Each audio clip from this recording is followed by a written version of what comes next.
Et bonsoir à toutes et à tous, j'espère que vous allez bien. C'est Maxime de retour pour le débriefing du match de ce week-end contre, contre Freiburg. Et ouais, Joël, on a toujours le petit rituel avec Franca, le déguisement. Donc, c'est toujours difficile pour moi de faire l'intro avec Franck. Ouais, tu m'étonnes. Voilà, donc on a, vous voyez, une équipe au complet ce soir. Donc notre président du fan club, Galice Jungs, salut Joël. Salut Maxime, salut tout le monde. Son vice-président, salut Franck. Guten Abend, meine Damen und Herren. Le fan inconditionné, salut Vincent. Salut Vincent, salut à tous. Salut Maxime, pardon. D'accord, ok. Il se dit auto-bonjour maintenant. Bah écoute, je pense que t'es fatigué, Vincent. Et on a le tacticien, l'analyste, salut Kylian. Salut Vincent. C'est normal de Salut Kylian. Eh ben écoutez, merci pour ce magnifique début, les gars. C'était extraordinaire. Au menu ce soir pour le programme, donc un programme chargé. Donc il va falloir être réactif et présent. On parlera du débrief du match contre le SC Freiburg, bien sûr. On parlera également des contrats 2026-2027. On donnera un peu chacun nos avis, savoir prolongation, vente ou libre. On parlera de Julian Ryerson, qui a un intérêt de Barcelone, qui est un peu la bombe de ce soir par Patrick Berger. On parlera du groupe des U23 qui sont partis pour la Première Ligue International Cup. Et il y a quelques points d'interrogation sur l'effectif. On parlera bien sûr du prochain adversaire, le Borussia Mönchengladbach. Et on finira par la traditionnelle chronique de Franck du vieux Borussen qui nous fera découvrir un joueur. Donc voilà, un programme bien complet. Bah écoutez, messieurs, je pense pour débuter, comme vous avez fait le déplacement, Franck et Joël, nous faire un petit résumé. Peut-être, la dernière fois c'était Joël, peut-être Franck cette fois-ci. Franck.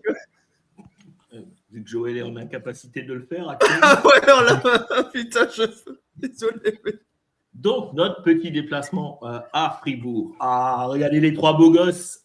Donc, dans l'ordre, le président qui était en forme, le vice-président, et on était accompagné cette fois-ci de notre ami Tommy, qui est venu de Paris spécialement pour faire son premier match de la saison. Bravo à lui, parce que 5 heures pour venir, parti entre 3 heures et 4 heures de la région parisienne pour nous rejoindre sur Strasbourg et pour nous accompagner donc à Fribourg au niveau de l'Europa Park Stadion, quoi, hein. C'est un déplacement qui, moi, me tient toujours à cœur. Alors, autant Joël a vraiment pris son pied la dernière fois quand il était contre Hoffenheim. Moi, c'était là. C'est le déplacement que j'attends chaque année. Je peux le faire. Parce que le SC Fribourg est un club que j'adore pour plusieurs raisons. Déjà, c'est un club qui est très familial. Aller à Fribourg, que ce soit en hiver ou en été. Bon, on préfère en été parce que vu les températures.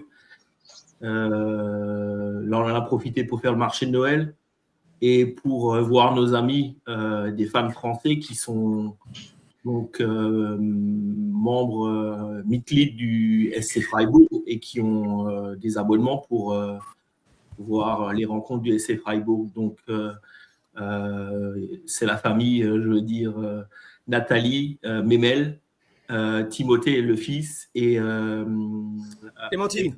Clémentine, voilà. Merci, Joël. Donc, c'est des gens qu'on a rencontrés en 2018, si je me souviens bien, au Westfalenstadion. Alors, l'histoire, il y a une petite histoire quand même.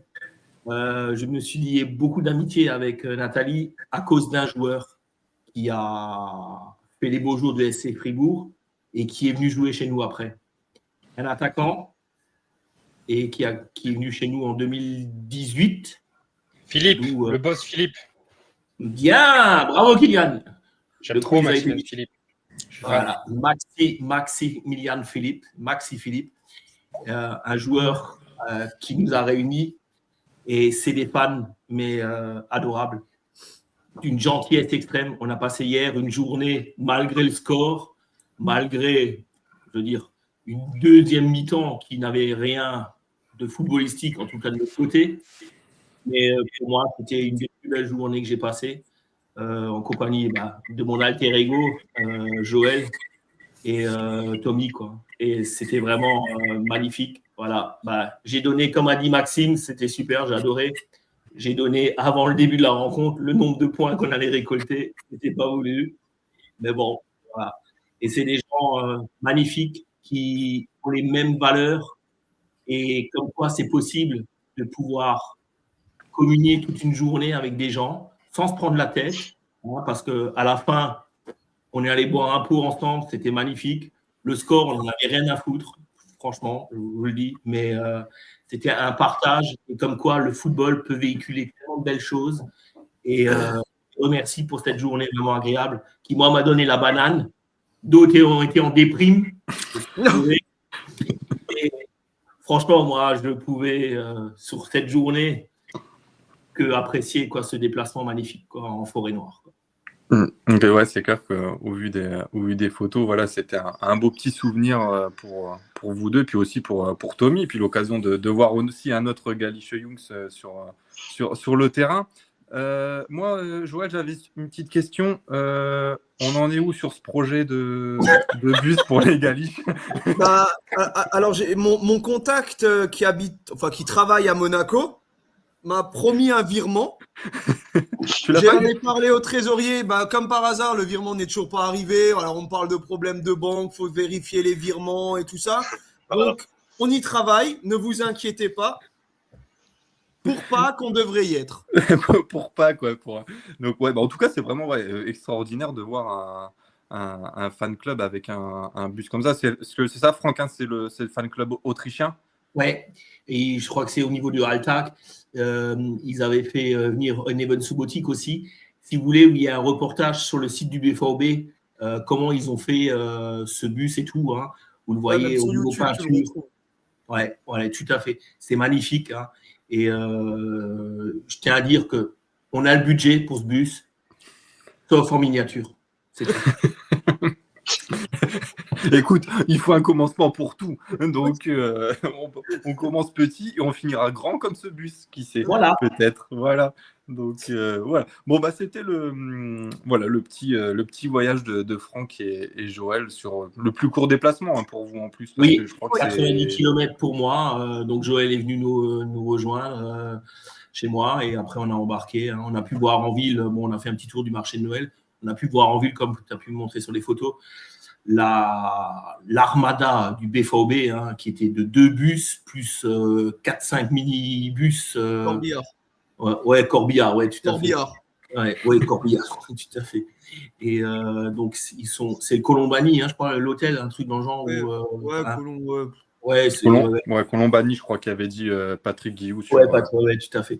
Ils ont toujours leur adresse ici, hein, c'est récurrent, quoi, je veux dire. Quoi. Voilà.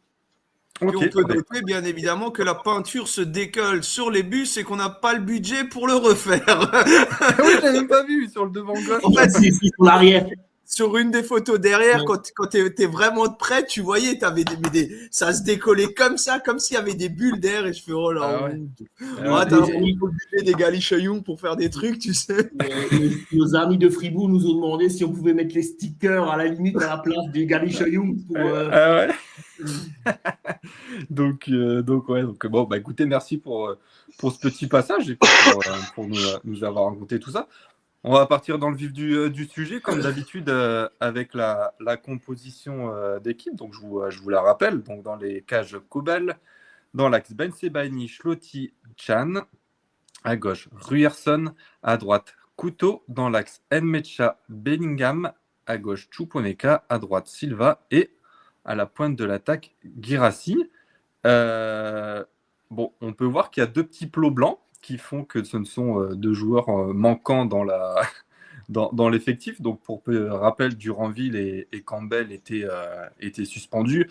Duranville parce qu'il est arrivé en retard samedi à l'entraînement et Campbell pour un manque de motivation à l'entraînement ces derniers temps. Brandt blessé, pareil, ça reste un point d'interrogation. On n'en sait pas plus, à part s'il y a quelqu'un qui a trouvé une info à son sujet.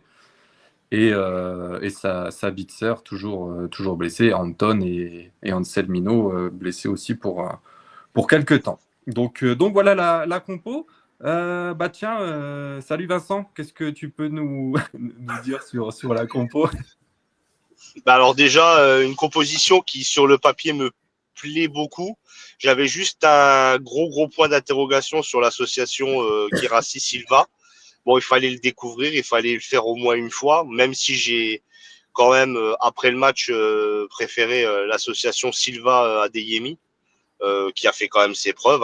Pas sur ce match-là, on verra peut-être dans le futur. Bellingham titulaire sur ce match-là, on en reparlera par rapport à lui. J'étais content. Et après, c'était compliqué de faire une composition mieux que celle-ci. Donc oui, sur le papier, elle m'a bien plu. Ouais. Okay. Ouais, il y avait quand même la petite surprise avec Couteau titulaire à droite et il a mis quand même Ryerson sur le côté gauche. Joël, toi, qu'est-ce que tu en as pensé de cette compo? On était heureux avec Franck parce que la veille, on s'était fait la compo. On imaginait déjà avoir les 11 points à la fin et de se voir triompher et de dépasser Kylian. Mais bon, c'est vautré. Non, mais en fait, on disait que c'était presque la compo presque que nous, on avait vu. Mais non, finalement, non. On s'est fait avoir. Après, la surprise, c'est Ryerson à gauche, malgré que Svensson est un peu dans le dur en ce moment. Et après, ouais, Silva Guirassy. Alors celle-là, je m'y attendais vraiment pas. Alors celle-là, il me l'a sorti, il nous a bien flingué, n'est-ce pas, Franck? Et ouais, après, c'est plutôt logique, ça change. Et puis, je trouvais ça assez offensif comme compo avec les. C'était quand même pas mal. Après mûre réflexion, une fois notre frustration effacée de ne pas avoir pris 11 points, ça allait. Ouais, c'est clair, quand ce compo très offensif, et on va pouvoir le voir en première période. Franck, du coup, ton petit avis sur la compo? Alors Joël a déjà tout résumé. Ouais. Vu qu'on était entre deux cordons bleus, deux diriges coffés, on avait fait de la composition samedi soir. Alors, dans la nuit de samedi et dimanche, je ne vous mens pas, j'ai rêvé de cette compo. Mais j'ai dit, il ne le fera jamais. Il ne va pas mettre Guirassy et Silva. Et je me suis dit, je voulais mettre. Mais j'ai dit à Joël, il n'a pas joué depuis 3 matchs, il ne va pas le mettre. J'ai dit non. Et je me suis dit, j'ai pensé à Kylian. Svensson était tellement mauvais comme Bodogin. J'ai dit, il va mettre Ryerson à gauche et il va mettre Couteau à droite.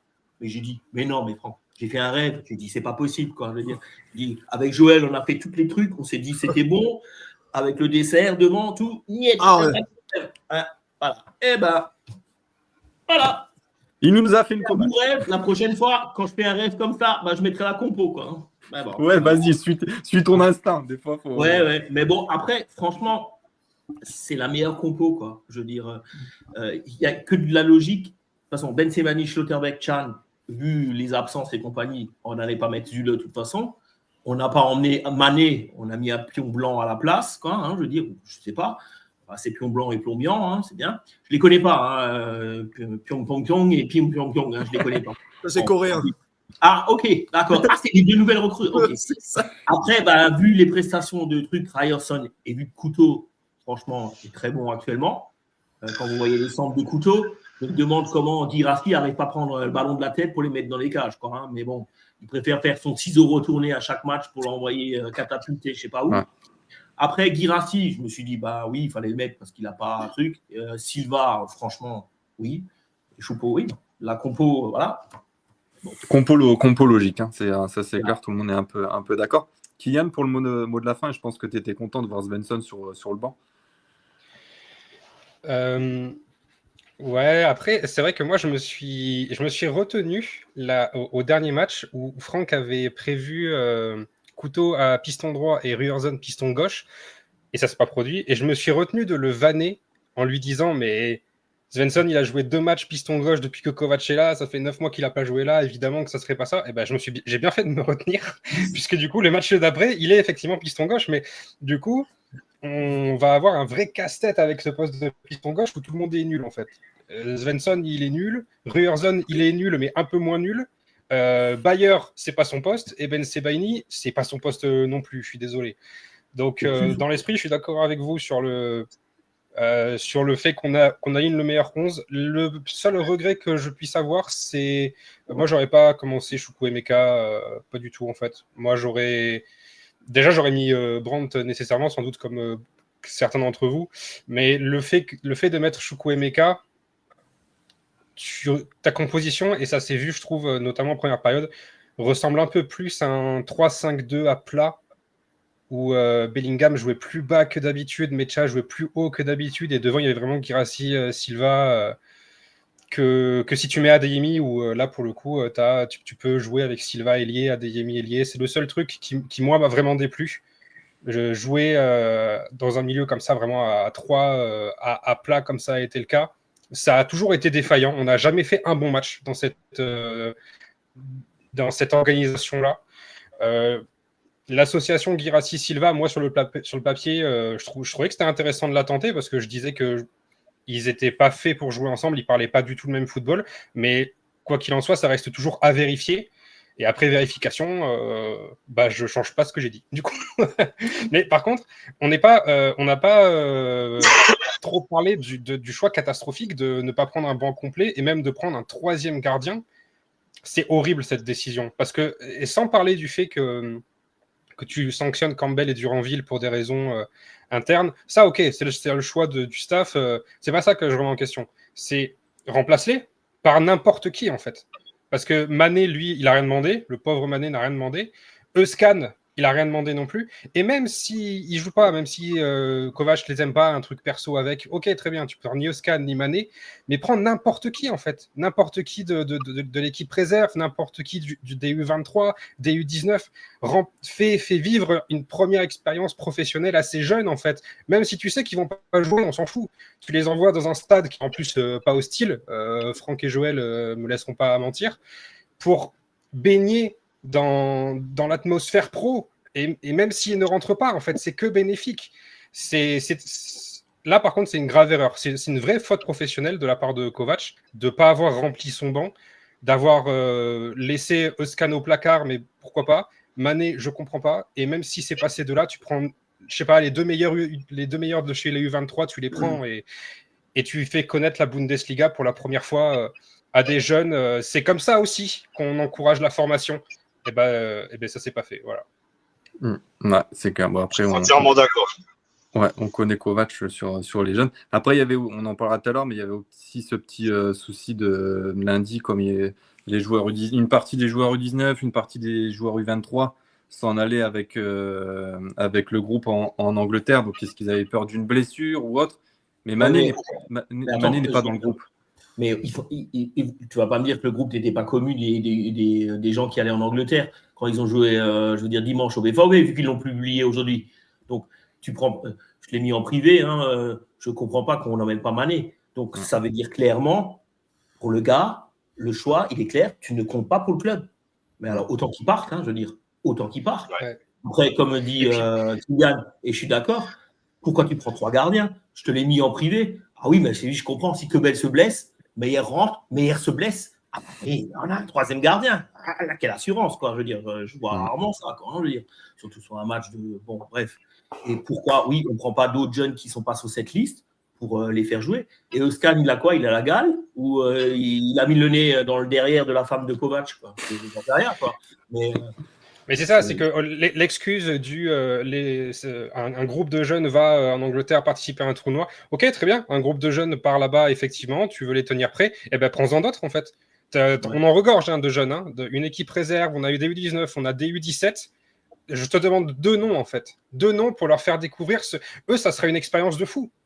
Ce sera la première expérience professionnelle dans un stade dingue en plus, pas dans un déplacement à l'autre bout de l'Allemagne, dans un groupe professionnel. Ils savent très bien qu'ils ne vont pas jouer, mais on s'en fout en fait. Tu les intègres petit à petit et peut-être qu'ils ne reviendront jamais avant 2 ans, avant 3 ans. Mais ne me fais pas croire que toute l'académie de 12 ans jusqu'à 23 ans part en Angleterre. Non, ce n'est pas le cas. Et puis Kovac, en plus, c'est le head coach, donc c'est le coach des coachs. Donc plus tu descends après dans la tranche de hiérarchie, plus ils sont censés être à son service quand il a besoin d'un jeune. Kovac, ça lui coûte rien d'envoyer un message au coach des U17, au coach des U19. Bon voilà, pour des raisons disciplinaires, il y aura ni Duranville ni Campbell. Est-ce que toi, tu as 2 gars que tu as envie de récompenser pour leur début de saison, leur faire découvrir la Bundesliga? Mais la maman a coupé qu'il ne l'a pas fait. Je suis sûr qu'il n'y a aucun coach qui a dit non, c'est que des merdes. Donc, pars avec seulement 5 remplaçants. C'est pas. Non, moi, ça, je suis très en colère par rapport à ça. Mais il a raison. Moi, Oui, je c'est suis clair. totalement d'accord avec ce que dit Kylian. Quand j'ai vu la compo, je me suis dit, tu as 5 joueurs, c'est les 5 qui vont rentrer. Voilà. Tu fais 5 changements, bien sûr, quoi. Donc, pas de surprise, quoi, je veux dire. Et à un moment, Ouais, Joël, vas-y. En sachant que, si je dis pas de conneries, tu peux potentiellement faire un 6e si tu as une blessure commotion. C'est Donc, ça. dans l'idée à la con, on va vraiment partir du principe à la con, à la 85e, tu as un choc, tu as fait tes 5 changements. C'est ça. Et tu te retrouves, bon là, on était déjà à 10, mais tu peux te retrouver donc potentiellement à 9 ou à 10, voilà, si tu joues ton match à 11, pendant 10 minutes comme un con, parce que le mec, voilà, Kylian, il a mais 12 000% raison. Mais juste parce que le mec, il a été con. Il y avait ce petit détail aussi qu'il ne faut peut-être pas oublier non plus, c'est que tu as droit à un 6e changement, mais voilà, au cas où, ça reste valable. Ouais, tout à fait. Mais voilà. Dit Joël. Ouais. Le truc, c'est que nous, ça fait plusieurs émissions, plusieurs semaines qu'on discute de l'intégration des jeunes. Mais jusque-là, on n'avait pas de matière vraiment palpable, hormis Villarreal, si tu veux. Villarreal, c'est quand même une jurisprudence que moi, j'ai tendance à accorder beaucoup d'importance. Là, la jurisprudence Fribourg, pour moi, elle clôt le débat. Ça ne sert plus à rien d'en parler, les gars. Il y a plus. Ouais. Pourquoi on a ce débat, en fait, finalement maintenant, c'est établi. Pourquoi les jeunes ne passent pas professionnels chez nous ? Parce qu'à priori, il n'y a pas de volonté du tout. Et Riken, tu crois que Riken, on en parlait, Franck, Riken, c'est le mec le mieux placé pour faire ce genre d'action. Mais il n'a rien dit. Il n'a rien dit à personne. Il a dit très bien, on va partir avec Patrick de Dreves, on va laisser Euskan en tribune, et puis tous les gamins, on va les laisser chez eux parce qu'on n'a pas envie de ça, en fait, finalement. Mais moi, c'est un sujet qui est vraiment extrêmement irritant de voir ces deux plots blancs. Quand bien même Duranville et Campbell, tu veux les sanctionner, pas de souci sur ça, aucun problème. Je suis derrière le coach, pas de problème. Remplace-les par un jeune, n'importe lequel, celui qui a envie, et tu lui fais découvrir le monde du foot pro, quoi. C'est impardonnable. Je vous rappellerai juste 2 petites choses. L'année dernière, au mois de novembre, on joue Leipzig, hein, et on avait une hécatombe, on n'avait que 11 joueurs pros. Hein. On a rempli tout notre banc avec des jeunes. Hein, il y en a même qui ont débuté, hein, je veux dire. Entre les défenseurs centraux et compagnie. Et il dit encore, je vais clôturer là-dessus, Kylian dit une chose vraie, Riken est mieux placé pour beaucoup de choses. Riken a profité de ça dans les années 90. Quand Riedel Chapuzat était blessé, c'est Tanko et lui qui sont venus même pas dans le banc, ils sont venus à l'âge de 17-18 ans être titulaires dans cette équipe. Donc Riken l'a vécu en tant que joueur, l'a vécu parce qu'il a contrôlé, je veux dire, tout ce qui était les opérations jeunes, et maintenant, on a 2 plots blancs. C'est honteux. C'est honteux. Ouais, c'est clair. Bon, écoutez, c'est un petit coup de gueule ce soir sur ouais, désolé, j'avais un peu l'impression d'engueuler Maxime, alors que Maxime, juste, il est là pour nous écouter. C'est rien de personnel. Non, t'inquiète, c'est pas tout pour moi, mais et je suis aussi entièrement d'accord avec ce que vous avez dit. Hein. C'est tout à fait logique. On enchaîne, du coup, on va faire comme d'habitude, première période, seconde période. Donc, tout le monde l'a vu, le score, un match nul, 1 partout. Donc, but de Ben Sebaini et de Huller à la 75e. On pourra en parler de ce but, de cette retournée acrobatique qui est quand même magnifique. Commençons par la première période. C'est vrai qu'il y avait déjà cette composition avec une double attaque avec Guirassy et Silva. C'était la première fois qui était tentée. Une première période tactiquement avec courage et de la volonté offensive surtout. On a vu des petites choses bien sympathiques, du moins à la télé. C'est vrai qu'on le dit toujours au stade, c'est différent à voir. Mais voilà, des jeux de combinaison qui étaient agréables à voir. Franck, je commence avec toi la première période. Moi, j'ai bien aimé. Hein. Je vais pas être d'accord avec ce qu'a mis Kylian dans le groupe à un moment, qui trouvait que c'était le match le plus faible. Alors, franchement, je pense que Joël, moi, on a assisté au match le plus faible cette année, c'était Augsbourg. Et je pense qu'il n'y a même pas de débat, parce que tellement que c'était faible, Augsbourg, au niveau des occasions. Parce que nous, on a quand même existé, je pense, sur les 30 premières minutes. Il y a eu des belles combinaisons. Hein. Quand tu vois, tu as une tête de Guirassy, il a un mauvais timing. Pour un joueur de cette qualité, quelquefois, je me demande s'il a un timing. Tout de suite au départ, à la 5e minute avec Couteau. Tu as toujours une tête de Guirassy sur un centre de Nmencha, combinaison avec Couteau. Tu as le poteau de Choupo-Moting, hein, qui vient aussi d'une combinaison. Tu as la très belle activité de Couteau. Alors, attention, Couteau. Parce qu'il a été limite à l'expulsion là, quand il a mis c'est Mozambique, là, 44 hors des OK. je peux comprendre, Joël et moi, on avait parlé de la WWE et du pauvre John Cena. Mais bon, Couteau, c'est pas tout à fait le même gabarit, donc il reste dans le foot, ce serait bien, quoi. Parce que franchement, moi, en tant qu'arbitre, ce qu'il fait, je l'ai vu, j'étais truc, je sais pas si les caméras l'ont bien cerné, il le balance vraiment volontairement. Pour moi, il n'y a rien. Il y a le joueur de pour rien, c'est ça, ne pour fait rien. rien. Il le tient juste sur le côté, mais c'est tout. Ça, rien. Donc, il le balance vraiment volontairement. Ouais. Pour moi, je vous le dis honnêtement, c'est rouge. Je suis désolé. Bon, l'arbitre a été psychologue, Marek Setsoyer. Bon, il avait peut-être un pari là-dessus pour gagner quelque chose. Je ne sais pas. J'expulse un joueur en deuxième mi-temps sur la cote Betclic. Voilà, bon, allez. Donc, on a eu cette chance. Mais après, je veux dire, à part ça, Couteau, il s'est calmé tout de suite. Je n'ai pas à dire. Chan est venu me voir calmer. Bon, après, il y a tout le monde qui est venu le calmer. Schlotterbeck plus notre ami Kovac. Je ne savais rien, comme l'a dit Joël. Je ne savais rien. Et je trouve qu'il a fait Couteau, actuellement, c'est le meilleur joueur en activité. Il se donne, il se multiplie. Ses centres sont vraiment bien travaillés, jolis. Sur le but, on est un peu chanceux parce que Ben Sebani loupe sa tête, je crois, si j'ai bien vu en revoyant les images. Bon, après, il a la belle présence d'esprit de reprendre tout de suite. Je trouve que les 30 premières minutes, moi, j'ai trouvé que c'était intéressant, quoi. Il y avait du fond de jeu, quoi. Après, c'est vrai que Fribourg est remonté un peu en intensité fin de la première mi-temps. Bon, et la deuxième, on en parlera plus tard. Ouais, c'est clair. Déjà un très très beau résumé. Vincent, toi, la première période? Effectivement, déjà la première période, moi, m'a plu. En tout cas, plus précisément les 30 premières minutes. Ça a été très très intense. On a fait des belles petites combinaisons. Même si la combinaison, l'association Guirassy-Silva, je l'ai pas vue. En tout cas, faudra peut-être, si quelqu'un a vu autre chose à ma place, faudra qu'il me le dise. Mais c'était bien à voir. Couteau, Franck dit que c'est le meilleur joueur actuel. Je suis entièrement d'accord avec lui. Pour moi, pour moi, c'est le meilleur. Que ce soit techniquement, en termes de courage. Le geste qu'il fait, moi, personnellement, c'est à la limite du carton rouge, mais ça m'a plu. On en a rigolé avec Maxime, c'était rigolo à voir. Même si, il est passé à côté du rouge.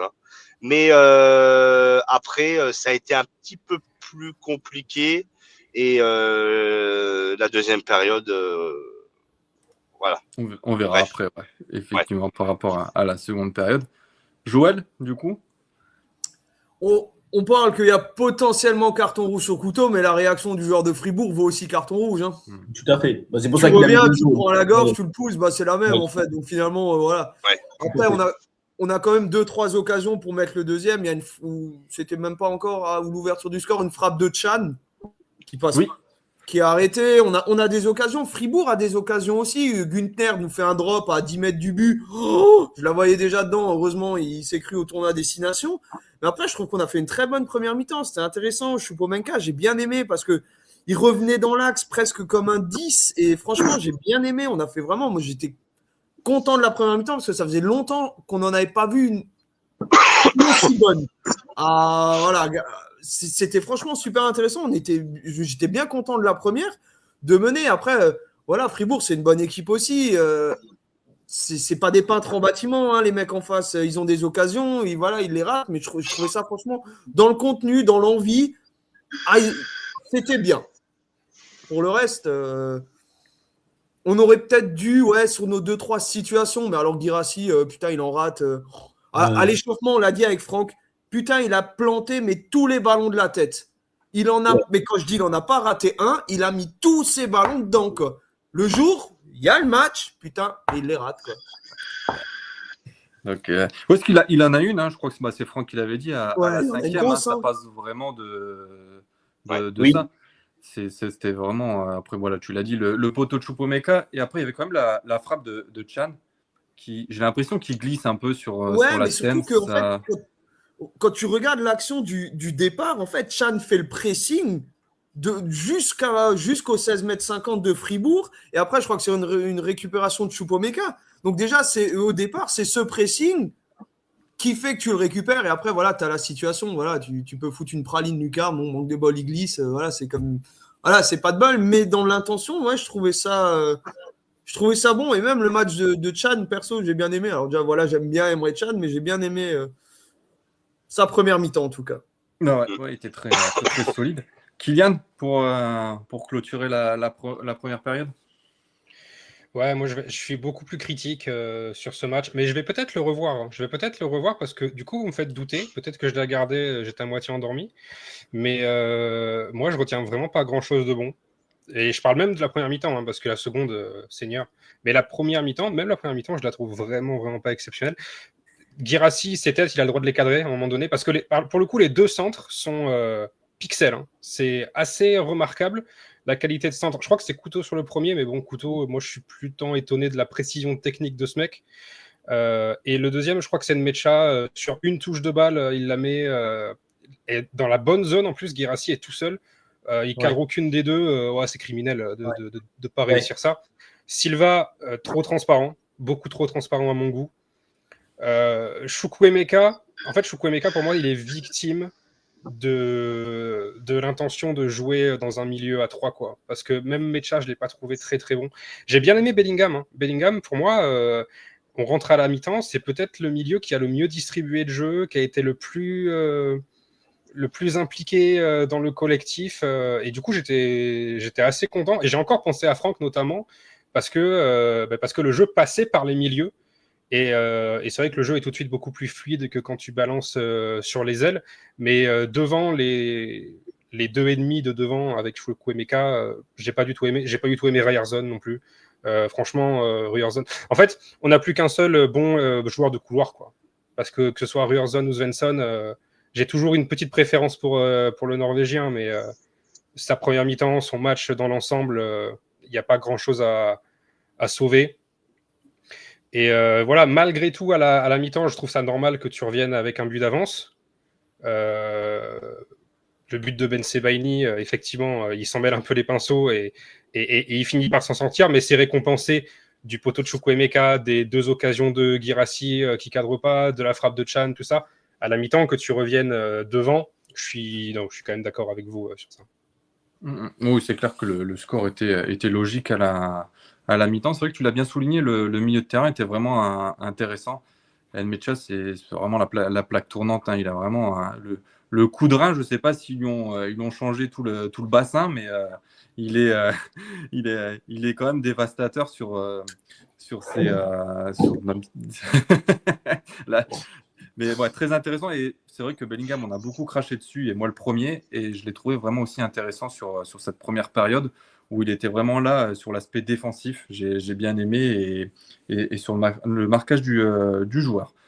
Voilà, un peu la première période. Il y avait AsBH12 qui demandait si au niveau des stats, ça confirme un peu son impression que beaucoup les contrôles et les passes étaient bien meilleurs, du moins en première période. Je ne sais pas si tu as ça, Kylian, sous le coude. En première période, on est à 84% de passes réussies. C'est le standard. C'est pas pire, c'est pas moins bon. On tourne autour de ça à toute la saison. Ok, bon, bah voilà, on lui a répondu. Et écoutez, on va attaquer par maintenant la seconde période. Alors là, c'est la seconde période un peu catastrophique.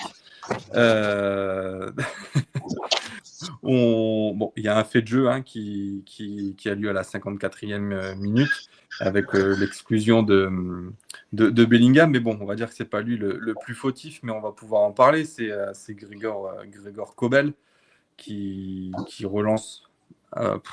Ouais, voilà, un peu hasardeux. Kylian nous a fait quelques petits montages. On va pouvoir décortiquer cette scène. Vincent, la seconde période, qu'est-ce que tu en as pensé plus? Moi, c'est pas compliqué. Alors, on n'a pas vécu le même match devant notre télé que Franck et Joël.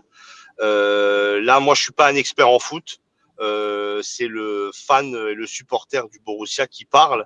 Moi, je regarde cette seconde période on va dire après l'exclusion surtout de Bellingham, et là où Kylian m'a enlevé les mots de la bouche, j'avais envie de le dire, mais je l'ai pas dit. J'attendais qu'on parle de la seconde période. Bellingham a fait un très très bon match pour moi. Ça n'a pas été non plus au-dessus de tout le monde, mais il a fait un beau match. Et moi, je lui en veux même pas par rapport à son exclusion, parce que d'une part, déjà, la faute, elle est pas ouf non plus. Et de deux, il a défendu quand même une occasion de but. Bon, ça lui a valu un rouge. C'est ce qui a été vraiment le tournant du match, en tout cas pour moi, même si le match n'avait pas été non plus extraordinaire de la part de notre Borussia. Mais ensuite, on a subi cette seconde période. On a subi tout le long. Et au coup de sifflet final, moi, la déception, elle a été intense pour moi. Et ça s'explique déjà par rapport... ça a été une grosse déception parce que déjà, c'est encore une fois un nul qui sonne comme une défaite. Je pense qu'on est un peu tous d'accord pour le dire. Et je ressens encore une fois une deuxième période qui a, malgré le rouge, on aurait pu en claquer un. Vous pouvez me dire ce que vous voulez, on aurait quand même pu en claquer un. Et en tout cas, avec l'effectif qu'on avait par rapport, sans manquer de respect à Fribourg, hein, on aurait pu en claquer un pour repartir avec 3 points, quoi. Et puis se dire merde, on peut passer deuxième, on va essayer de montrer les dents. On n'a rien montré du tout. On a pris notre but à la 75e minute sur une erreur catastrophique de Kobel, alors qu'il fait quand même un beau match. Il nous sort quand même des sacrées occasions. Et au coup de sifflet final, moi, je ressens encore une fois une deuxième période mal gérée et un nul qui sonne comme une défaite. Ouais. Bon, Kovac ne le voyait pas comme une défaite. Hein. Il était satisfait comme une victoire. Ce qui prouve encore une fois que Franck, quand il parle d'un football minimaliste de la part de notre Kovac international, il n'a pas tort. C'est clair. Joël, toi, du coup, la seconde période? Je vais dire exactement ce que j'ai dit à Franck à la sortie du match de Fribourg. Pour moi, tu joues cette deuxième mi-temps comme ça parce que Kovac te l'a fait jouer comme ça.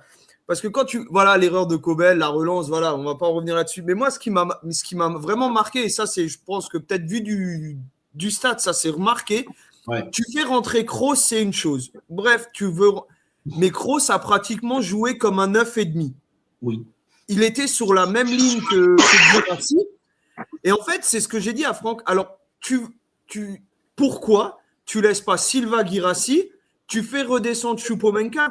Parce que finalement, faire rentrer Kroos pour le mettre 9 quand tu vois sa vitesse et sa technicité, son envie, alors autant tu laisses Silva. C'est soit tu fais sortir, tu fais rentrer Kroos, tu le mets milieu défensif à côté de Nmecha, mais nous, de la tribune, c'était une dinguerie. Mais vraiment, je pèse mes mots, c'était une dinguerie de voir Kroos aussi haut sur le terrain, alors que normalement, il a rien à y faire, surtout pas quand tu sors un offensif. Ça m'a, moi, j'étais fou furieux. Hein. Et après, tout le reste des changements, mais c'est une catastrophe. À la 80e minute, on n'avait plus un mec qui s'échauffe, comme à Augsbourg.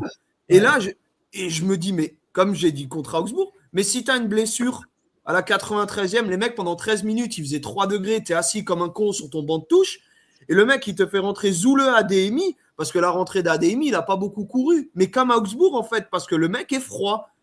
Le mec, tu rentres, ah oui, tu t'es échauffé 20 minutes, mais comme un con, pendant 15 minutes, tu es dans 3 degrés. Putain, nous aussi, on avait froid. Mais alors, j'imagine pas rentrer, me dire d'aller courir. Hein. Non, il y a un moment, cette deuxième mi-temps, tu la joues mal parce que ton coach te l'a fait mal jouer. Tu as subi. Ouais, certes, tu subis à 10.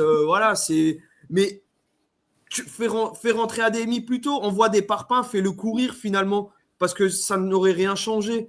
Ce que tu as fait, en fait, tu joues avec le trouillomètre de te dire on va bétonner sur. Comme on a dit avec Franck, combien de fois, Franck, on a dit sur un malentendu, ça peut passer. Ouais.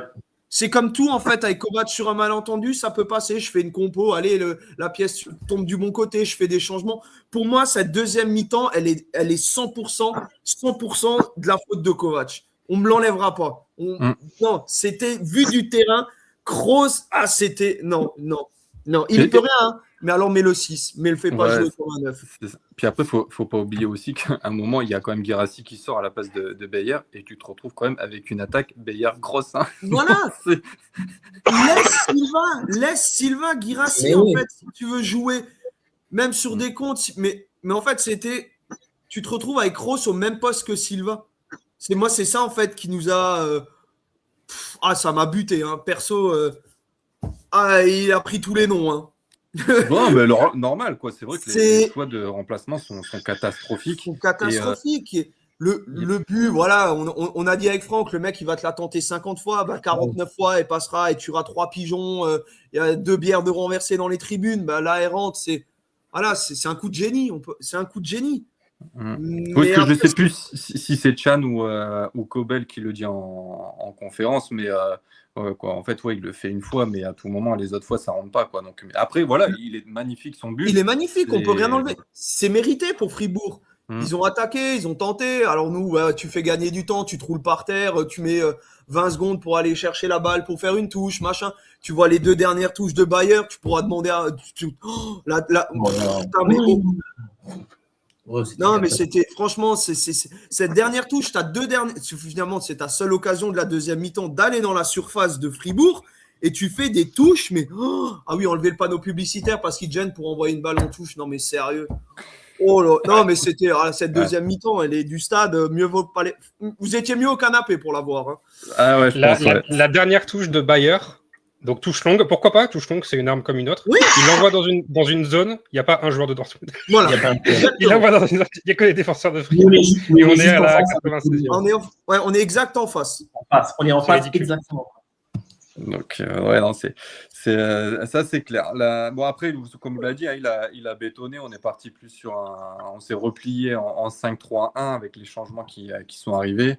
Formation en bloc défensif compact et miser sur les contre-attaques possibles. Bon, on les a pas trop vus, T'en as pas ça, c'est clair.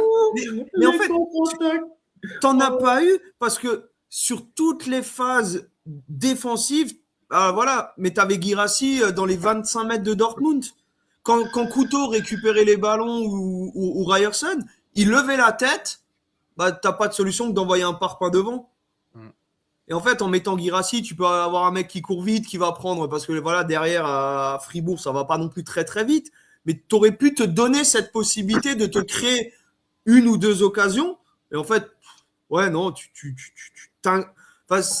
t'envoies un mauvais message, je pense, après à l'équipe, peut-être qu'ils ne le comprennent pas non plus, hein, parce que quand on lit un peu dans la presse ce qui se dit de Kovac au sein du groupe, ça n'a pas non plus l'impression d'être l'amour fou. Donc, ouais, non, il y a beaucoup de points d'interrogation voilà, c'est ça. sur ça. Kylian, toi, tu voulais un peu accentuer sur l'occasion de l'expulsion de Bellingham. Tu me dis quel montage que tu veux que je mette en premier. Ouais, alors ça j'en parlerai tout à l'heure. Mais pour moi, Joël résume des choses qui sont absolument cruciales parce que dès lors que tu fais sortir Silva, alors pourquoi pas Silva, c'est une idée comme une autre, mais dans l'esprit, tu vas passer d'un 3-5-2 à un 3-5-1. Et d'ailleurs, ça sera plus même un 5-3-1, puisque si on regarde à partir de l'expulsion de Bellingham, Fribourg a 79% de possession. Donc effectivement, c'est plus un 5-3-1. Mais moi, le problème d'avoir fait rentrer Gross, c'est que Gross, il n'y a pas beaucoup de situations où il est utile, et surtout pas celle-là. Parce que le seul moment où je peux lui reconnaître une petite qualité, c'est pour conserver le ballon. Et encore, mais là, c'était sûr que tu n'allais pas l'avoir, le ballon. Tu joues en plus à Fribourg, et ils sont un mec de plus. Mais si tu continues à jouer en 5-3-1, même avec un joueur expulsé, ça ne change pas forcément ta façon de défendre, en fait. Parce que c'est pas comme si Silva était le défenseur de l'année, quoi, tu vois. Le problème de faire rentrer Gross, c'est surtout que tu fais pas rentrer Adeyemi, en fait. Et Adeyemi, c'est peut-être le seul mec sur notre banc extrêmement réduit qui est efficace dans son pressing. C'est sans doute le seul mec qui aurait pu gêner Fribourg au milieu de terrain ou parmi les défenseurs centraux Et le fait de ne pas l'avoir fait rentrer et d'avoir laissé Guirassy, alors Guirassy a d'autres utilités, hein, notamment sur les relances longues, il gagne les duels, sur les corners défensifs, voire même offensifs, il a son utilité, donc pourquoi pas le laisser. Mais pour moi, le match, j'allais dire on le perd. Imagine l'état d'esprit dans lequel je suis. On le perd donc sur le coaching de Kovac et sur le fait de faire rentrer Adeyemi à la quoi, 96e, 92e, il rentre Adeyemi. Donc autant ne pas l'évaluer. Mais ne pas avoir fait rentrer un attaquant de pressing dans cette configuration-là, pour moi, c'est vraiment un manque de réflexion de la part de Kovac et de son staff. Et oui, on joue une deuxième période si mauvaise que pendant le laps de temps où on est à 10, Fribourg, il tape au but 14 fois quand même. Contre 0, évidemment, hein, de la part de Dortmund. Et au total, Fribourg a tapé 21 fois au but. C'est plus que n'importe quelle autre équipe qu'on a affrontée cette année. Le carton rouge explique beaucoup de choses, mais n'explique pas tout. Et c'est entre autres pour ça aussi que moi je considère que... Alors il y a d'autres matchs dans la balance, mais pour moi le match de Fribourg, c'est un point noir d'un noir très intense. Alors je dis pas qu'Augsbourg c'était une masterclass, hein. Augsbourg on s'est tous bien fait chier. À Manchester City on a pris une branlée, mais là à Fribourg en fait il n'y a vraiment rien à retenir de positif. À part Couteau peut-être, allez à la limite. Mais là t'as appris aucune leçon, t'as fait que des mauvais choix. Quand tu es sur le terrain, quand tu es Kovac. Et oui, effectivement, je voulais revenir. Vas-y, tu peux envoyer flèche ou sans flèche Kobel, notamment. Avec les flèches. Yes, celle-là. Pour moi, le carton rouge, il est plus pour Kobel pour plusieurs raisons. Ça, c'est le moment où il va faire la passe donc, à Bellingham qui est dans le cercle rouge au centre. C'est déjà... en fait, le cercueil est déjà refermé à ce moment-là. L'attaquant de... Alors, ça doit être Lucas Höhler, je pense, qui fait le pressing sur Kobel. Il fait un pressing qui est très intelligent parce que là où il y a à peu près Vincent sur le live, sur le terrain, il y a Schlotterbeck. Et en fait, le fait de faire un pressing horizontal comme ça, tu coupes tout le côté gauche de Kobel. Donc, Kobel ne peut pas relancer sur Schlotterbeck. Il ne peut même pas tenter un long ballon sur Ruerzon qui est tout en bas de l'écran. Et même Ben Sebaini, qui est plus dans l'axe, c'est une passe qui est très compliquée. Donc, il lui reste 3 options. Celle de Bellingham, qui est la pire, puisqu'il y a l'attaquant, c'est Troy, je ne sais plus comment il s'appelle, qui fait le pressing. Clairement, il se dirige sur lui. C'est la pire de toutes. Ou alors une passe très sûre, et toute faite, hein, par ce joli tracé jaune sur Emre Can. Je pense que là, on est 5, on peut la faire, cette passe, honnêtement. Moi, je mets les crampons, je la fais, cette passe, je te le dis. Ou une plus audacieuse qui va lober effectivement et qui fait une passe de 30 mètres sur Couteau. Connaissant la confiance de Kobel au pied, sans doute qu'il ne la tentera pas. Tu peux aussi faire un grand boom devant sur Guirassy, ça existe aussi. Mais il n'y a aucun monde où tu la tentes sur Bellingham en fait. Bellingham, il y a un mec qui vient sur son pressing, ils sont quasiment à 2 sur lui, et donc tu peux emmener sur la slide de juste après. Et donc ça, c'est la faute. Et ça, c'est uniquement la conséquence de la passe de Kobel, parce qu'il met son milieu de terrain dans une situation de dernier défenseur, avec un pressing intense de la part du joueur de Fribourg. La faute c'est pas un attentat, loin de là. Il l'effleure à peine, hein, Bellingham, mais il est bien en position de dernier défenseur. Il prend un rouge. J'ai adoré son attitude aussi. Trop de fois, on voit des expulsions avec ensuite les joueurs qui vont pleurer auprès de l'arbitre, implorer la VAR, tout ça. Lui, franchement, grand monsieur. Il le sait de toute façon, il sait qu'il a fait faute, que justice a été rendue à Fribourg. Et ben, il sort, pour moi, il sort la tête haute, hein, franchement, hein, parce que c'est pas loin d'être le meilleur en jaune du côté de Dortmund. Donc ça, c'était pour Kobel, et surtout que ça s'est répété plusieurs fois pendant ce match, plusieurs fois dans des moments critiques où Kobel envoie, je sais même pas comment c'est possible, il reçoit la balle, il tente une relance pied droit, et ça sort en corner. Comment c'est au niveau moléculaire, je sais même pas comment c'est possible, gars. Je pense que c'est plus difficile de faire ça que de tirer tout droit sur Guirassy. Peut-être qu'il a des talents de magicien, en fait. Tu vois, y a pas de. Lui, tu vois, il fait apparaître des occasions de but. Il est magicien, en fait.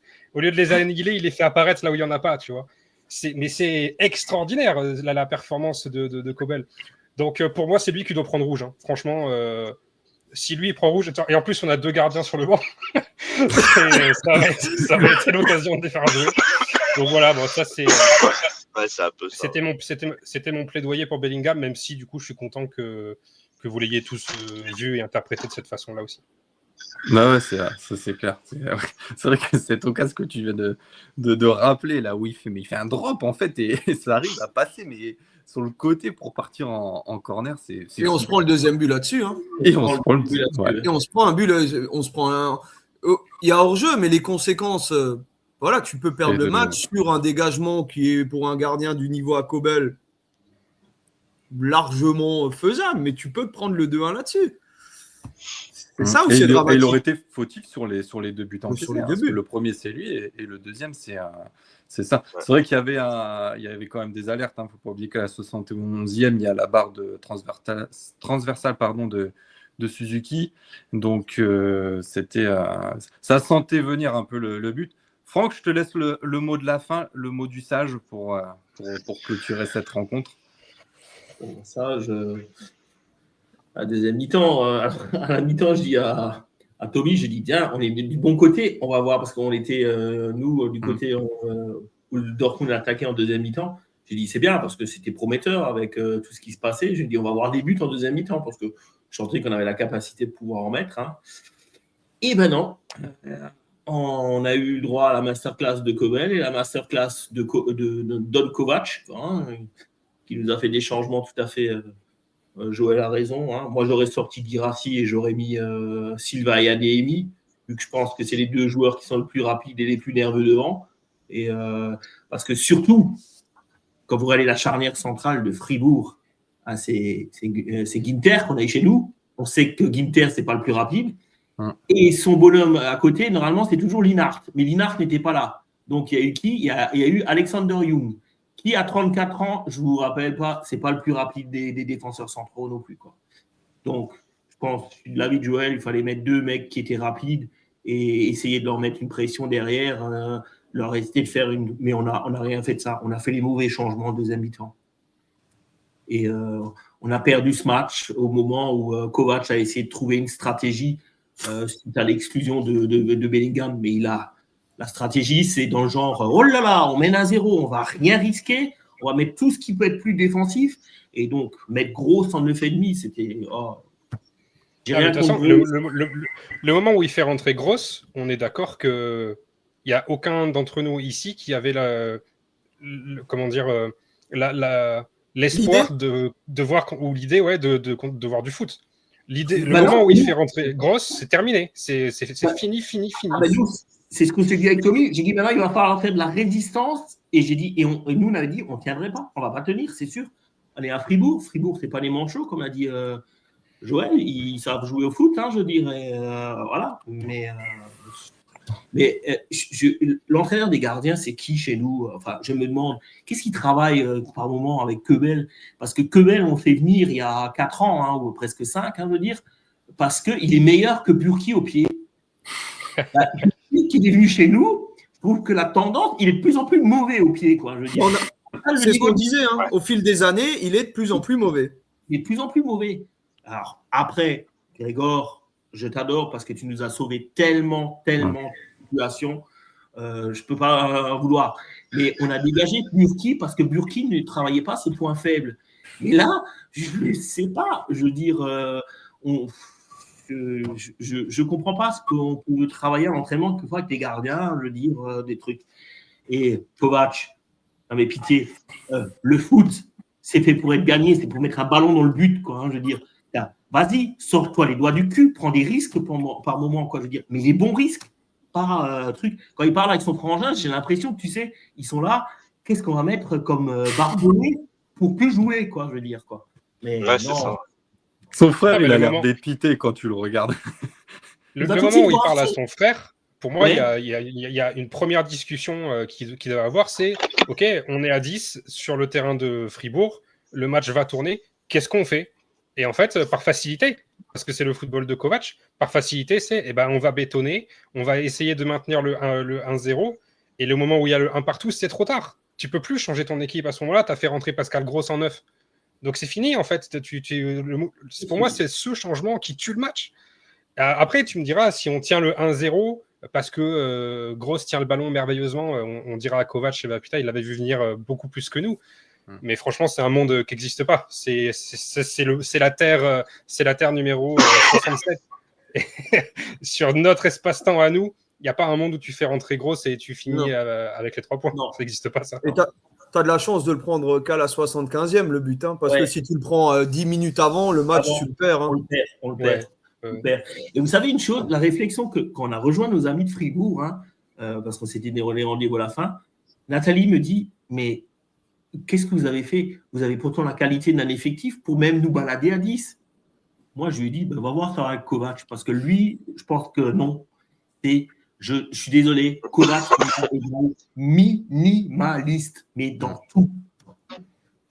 C'est vrai. Là, de toute façon, de la sélection de son groupe jusqu'à la 92e minute où il fait enfin rentrer Adeyemi, il n'y a pas un choix qui est bon, de toute façon. Y a pas, sa composition est correcte, on l'a déjà dit. Mais non, là moi, j'ai plutôt tendance à protéger les coachs, à les défendre. Mais là, tout est pour lui. Tout est à mettre sur sa gueule, franchement. Et alors là, je pense qu'on a toute la semaine de repos. Je ne sais pas quand est-ce qu'on joue tout à fait contre Gladbach. Samedi.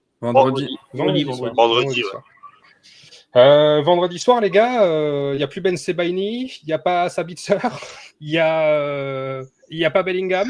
Est-ce qu'il y aura Brandt? Est-ce qu'il y aura Anselmino? Non, Anselmino, non, n'est pas là. Ouais. Voilà. Donc, bon, bref. Ouais, on en parlera justement après avec le match de Gladbach, mais c'est vrai que sur un malentendu, ça peut marcher. Tout à fait, Vincent. J'ai une question. Oui. Alors moi, je ne l'ai pas, je vais vraiment la poser. Le dernier choix gagnant en coaching de Kovac? Ah, c'est une bonne question. Tu vois, il y a un truc enfin voilà, où on dit putain, ouais, là c'était une bonne idée de faire rentrer un tel ou que son. Si jamais quelqu'un a la réponse, je ne l'ai pas. Je veux bien. Déjà, moi, je le trouve très malheureux sur son coaching contre Bodø/Glimt au moment où il fait rentrer Guirassy et Adeyemi, parce que c'est le bon changement, c'est celui qu'il faut faire. Mais les deux sont horribles, font une entrée, j'ai jamais vu ça. Donc je le trouve malheureux sur ça. Mais après, c'est vrai que la question est intéressante. Généralement, de toute façon, tu gagnes avec Kovac, tu gagnes pas ton match sur les coachings, parce que soit il en fait pas, soit ils sont extrêmement tardifs, soit ils sont pas bons. Donc, parce que regarde une fois le match de Hambourg, tu fais 1-1, mais son coaching, tu finis à 6 derrière contre Hambourg. C'est un peu, voilà, je ne veux pas dire c'est du même acabit que la Fribourg, mais tu inspires la peur à ton équipe, en fait. À Dortmund, à quel moment tu vas à Hambourg, tu finis à 6? À quel moment à Fribourg, tu fais rentrer Gross pour le faire jouer 9? À quel moment c'est dans l'ADN du Borussia Dortmund de jouer avec un trouillomètre? Que tu le joues contre le Bayern, ça on le sait on se chie dessus, mais à quel moment? Putain, limite, t'as l'impression qu'on est devenu avec Kovac, un club mais de seconde zone dans cette envie, dans tout ça, tu le vois pas en fait. D'où ma déception au coup de sifflet final en fait. Non, toi, ta déception du coup de sifflet final, du lendemain à midi, du lendemain à 17h, et encore maintenant, il est 21h, tu l'es encore. Vincent, c'est plus long la déception. Pour clôturer, bon, du coup, un point quand même, on va dire chanceux, parce que c'est clair que la défaite pouvait se lire. Il y aurait encore 5-10 minutes. Je pense qu'on aurait dit beaucoup de choses différentes et le score était différent également. Bon, au niveau du classement, on va pouvoir voir. On va commencer par les résultats, mais au final, on fait un peu une sorte d'opération blanche. Oui, on revient sur Leipzig, mais on avait vraiment l'occasion pour reprendre cette seconde place. Et on verra aussi de reprendre quelques points au Bayern. Donc, au niveau des résultats de la journée, donc ça avait commencé vendredi. Il y avait un match vendredi ou je ne sais plus, ou sinon je l'ai zappé. Oui, mais je l'ai zappé sur mon. Mais je ne sais plus ce que c'était. Mais je l'ai zappé. Je ne sais pas pourquoi je n'ai pas mis vendredi. C'était l'Union de Berlin. Ah oui, c'est vrai. C'est vrai. Oui, c'est vrai. D'ailleurs, c'est encore une journée où Leipzig perd des points, le Bayern perd des points, et nous, on n'en marque pas. Ça doit être que la millionième fois qu'on fait ça, je pense. C'est ça. Oh, oui. Et demandez à Joël, je lui dis, parce que bon, c'est symptomatique chez nous, quand un club qui est devant nous merde, nous, on n'est pas capable de profiter de cette situation. Et c'est ce qui est arrivé. C'est Ouais, ça. Et surtout qu'on jouait après tout le monde. Ah. Voilà. Donc, voilà, l'Union Berlin qui s'était imposé contre Leipzig, ça 3-1, je crois, si j'ai souvenir. C'était ça, ouais. Francfort qui s'impose 1-0 contre Augsbourg. Gladbach qui perd à la domicile contre Wolfsburg. Donc, Gladbach, notre prochain adversaire. St. Pauli qui s'impose contre Heidenheim 2-1. Offenheim 4-1 contre Hambourg. Leverkusen 2-0 contre Köln. Donc, c'était le derby. Donc, notre résultat. Le Bayern qui fait 2-2 à domicile contre Mainz et qui perdait, je crois, 2-1 jusqu'à la 87e et marque sur penalty. Et on a terminé sur une victoire de Stuttgart qui s'imposait 4-0 à Bremen. Donc c'est vrai quand même des petites surprises dans cette journée avec Leipzig qui s'incline à l'Union et le Bayern qui n'arrive pas à gagner contre Mainz alors qu'ils étaient bons derniers. Au niveau du classement, donc du coup, le Borussia Dortmund garde sa 3e place et recolle Leipzig au même nombre de points. Donc la différence de but est à l'avantage de Leipzig. Donc voilà, encore des points gâchés, des points où on aurait pu récupérer, reprendre cette 2e place et reprendre quelques points au Bayern, même s'ils sont largement devant. Au niveau du bas du classement, ça reste un peu toujours les mêmes, St. Pauli, Heidenheim, Mainz. Donc Mainz qui a changé son entraîneur au passage. Je me suis noté, prochaine rencontre, c'est un Leipzig-Leverkusen. Donc encore une belle occasion aussi pour le Borussia Dortmund pour essayer de gagner déjà dès vendredi soir contre Gladbach. Parce que si Leipzig s'incline, on repasserait devant. Si voilà, on verra, c'est que des spéculations. Ouais, c'est l'impératrice. 2 choses, Max, sur le classement. Déjà, le break qu'on avait fait à Offenheim, il est déjà plus valable. Voilà. Juste première chose, c'est déjà fini. En fait, ça a duré une semaine. Et Gladbach a perdu contre Wolfsburg à domicile. Et ça fait plaisir à entendre juste avant de les jouer parce qu'ils étaient sur une série en fusée. Et donc là, ils viennent de perdre contre l'une des pires équipes de ces dernières semaines de Bundesliga. Donc tant mieux, franchement, heureusement, parce que c'était peut-être le pire moment où jouait Gladbach après leur début de saison cauchemardesque. Ils se relevaient vraiment d'entre les morts, et boum, ça s'arrête contre Wolfsburg. J'ai pas vu le match, mais c'est un peu rassurant, parce que franchement, Gladbach, j'avais un peu peur de ce match. C'est clair, ouais. On en parlera justement tout à l'heure sur la rencontre entre les deux les équipes. Voilà et avec le football qu'on procure, on est 3e quand même. C'est ça le pire. Qu'est-ce que ça serait si ça serait du bon foot, Peut-être un jour, on ne sait pas, on verra peut-être ça. Donc, mais c'est vrai qu'on n'est pas à plaindre. Au final, c'est vrai qu'on entre guillemets, on râle et on se plaint, mais au final, tu es quand même 3e, tu es à égalité de points, tu es avec le 2e Leipzig, même si tu as quand même le Bayern qu'on sait qui est largement devant. Mais en fait, c'est le fond de jeu qui est toujours dégueulasse et qui est chiant à voir et qui peine tout le monde. Donc voilà, vous voulez rajouter quelque chose sur le débrief de Freiburg ou sinon on enchaîne avec le 2e sujet? Ouais, mais juste en fait sur ce que tu viens de dire de c'est dégueulasse et compagnie, en fait on en a fait, j'ai dit à Franck à la fin du match, c'était pas la meilleure ambiance en Gasteblock que j'ai fait de Dortmund, mais en fait tu as comme l'impression que c'est souvent comme ça, mais ce qui se passe sur le terrain, ça se reflète en tribune. Et c'était bien, comme tout départ de Dortmund, mais c'était pas la meilleure. C'était pas. Il y a des fois quand c'était difficile, le Gasteblock était là pour porter le truc, mais là, t'avais presque l'impression que c'était. Allez, à la fin du match, Franck te le dira, ça a été applaudi, voilà. Et dès qu'ils sont partis, là par contre, tu as eu droit au chant contre Gladbach, mais dès qu'ils sont partis, tu vois. Okay. Dès qu'ils étaient là, ils ont fait bravo, ils ont fait salut. Voilà, mais en fait, voilà, juste pour dire que ça restera mon avis que ce qui se passe sur le terrain, l'envie, la niaque et tout ça, tu le remarques en tribune parce que les supporters n'ont pas forcément envie de rendre aux joueurs, je ne parle pas au club ni à l'écusson, mais aux joueurs ce qu'ils pourraient leur donner. juste pour refléter ce que tu disais. C'est Ouais, logique. voilà. C'est logique. Ah oui, mais totalement. Mais voilà, mais c'est normal. J'ai fait pareil hier. Hein. Je ne veux pas dire que c'était le match où je me suis plus excité. Hein. Les 10 dernières minutes, oui, mais le reste du temps, oui, bah Mais voilà. Ok. Je Bah, ne m'en écoute, cache voilà, pas. c'était ce petit mot de la fin de ce débriefing contre Fribourg. On attaque le deuxième sujet. Donc, en fait, Kylian a proposé ce sujet et voulait un peu avoir l'avis de tout le monde. Donc, il a listé tous les joueurs dont le contrat se termine en 2026 et en 2027.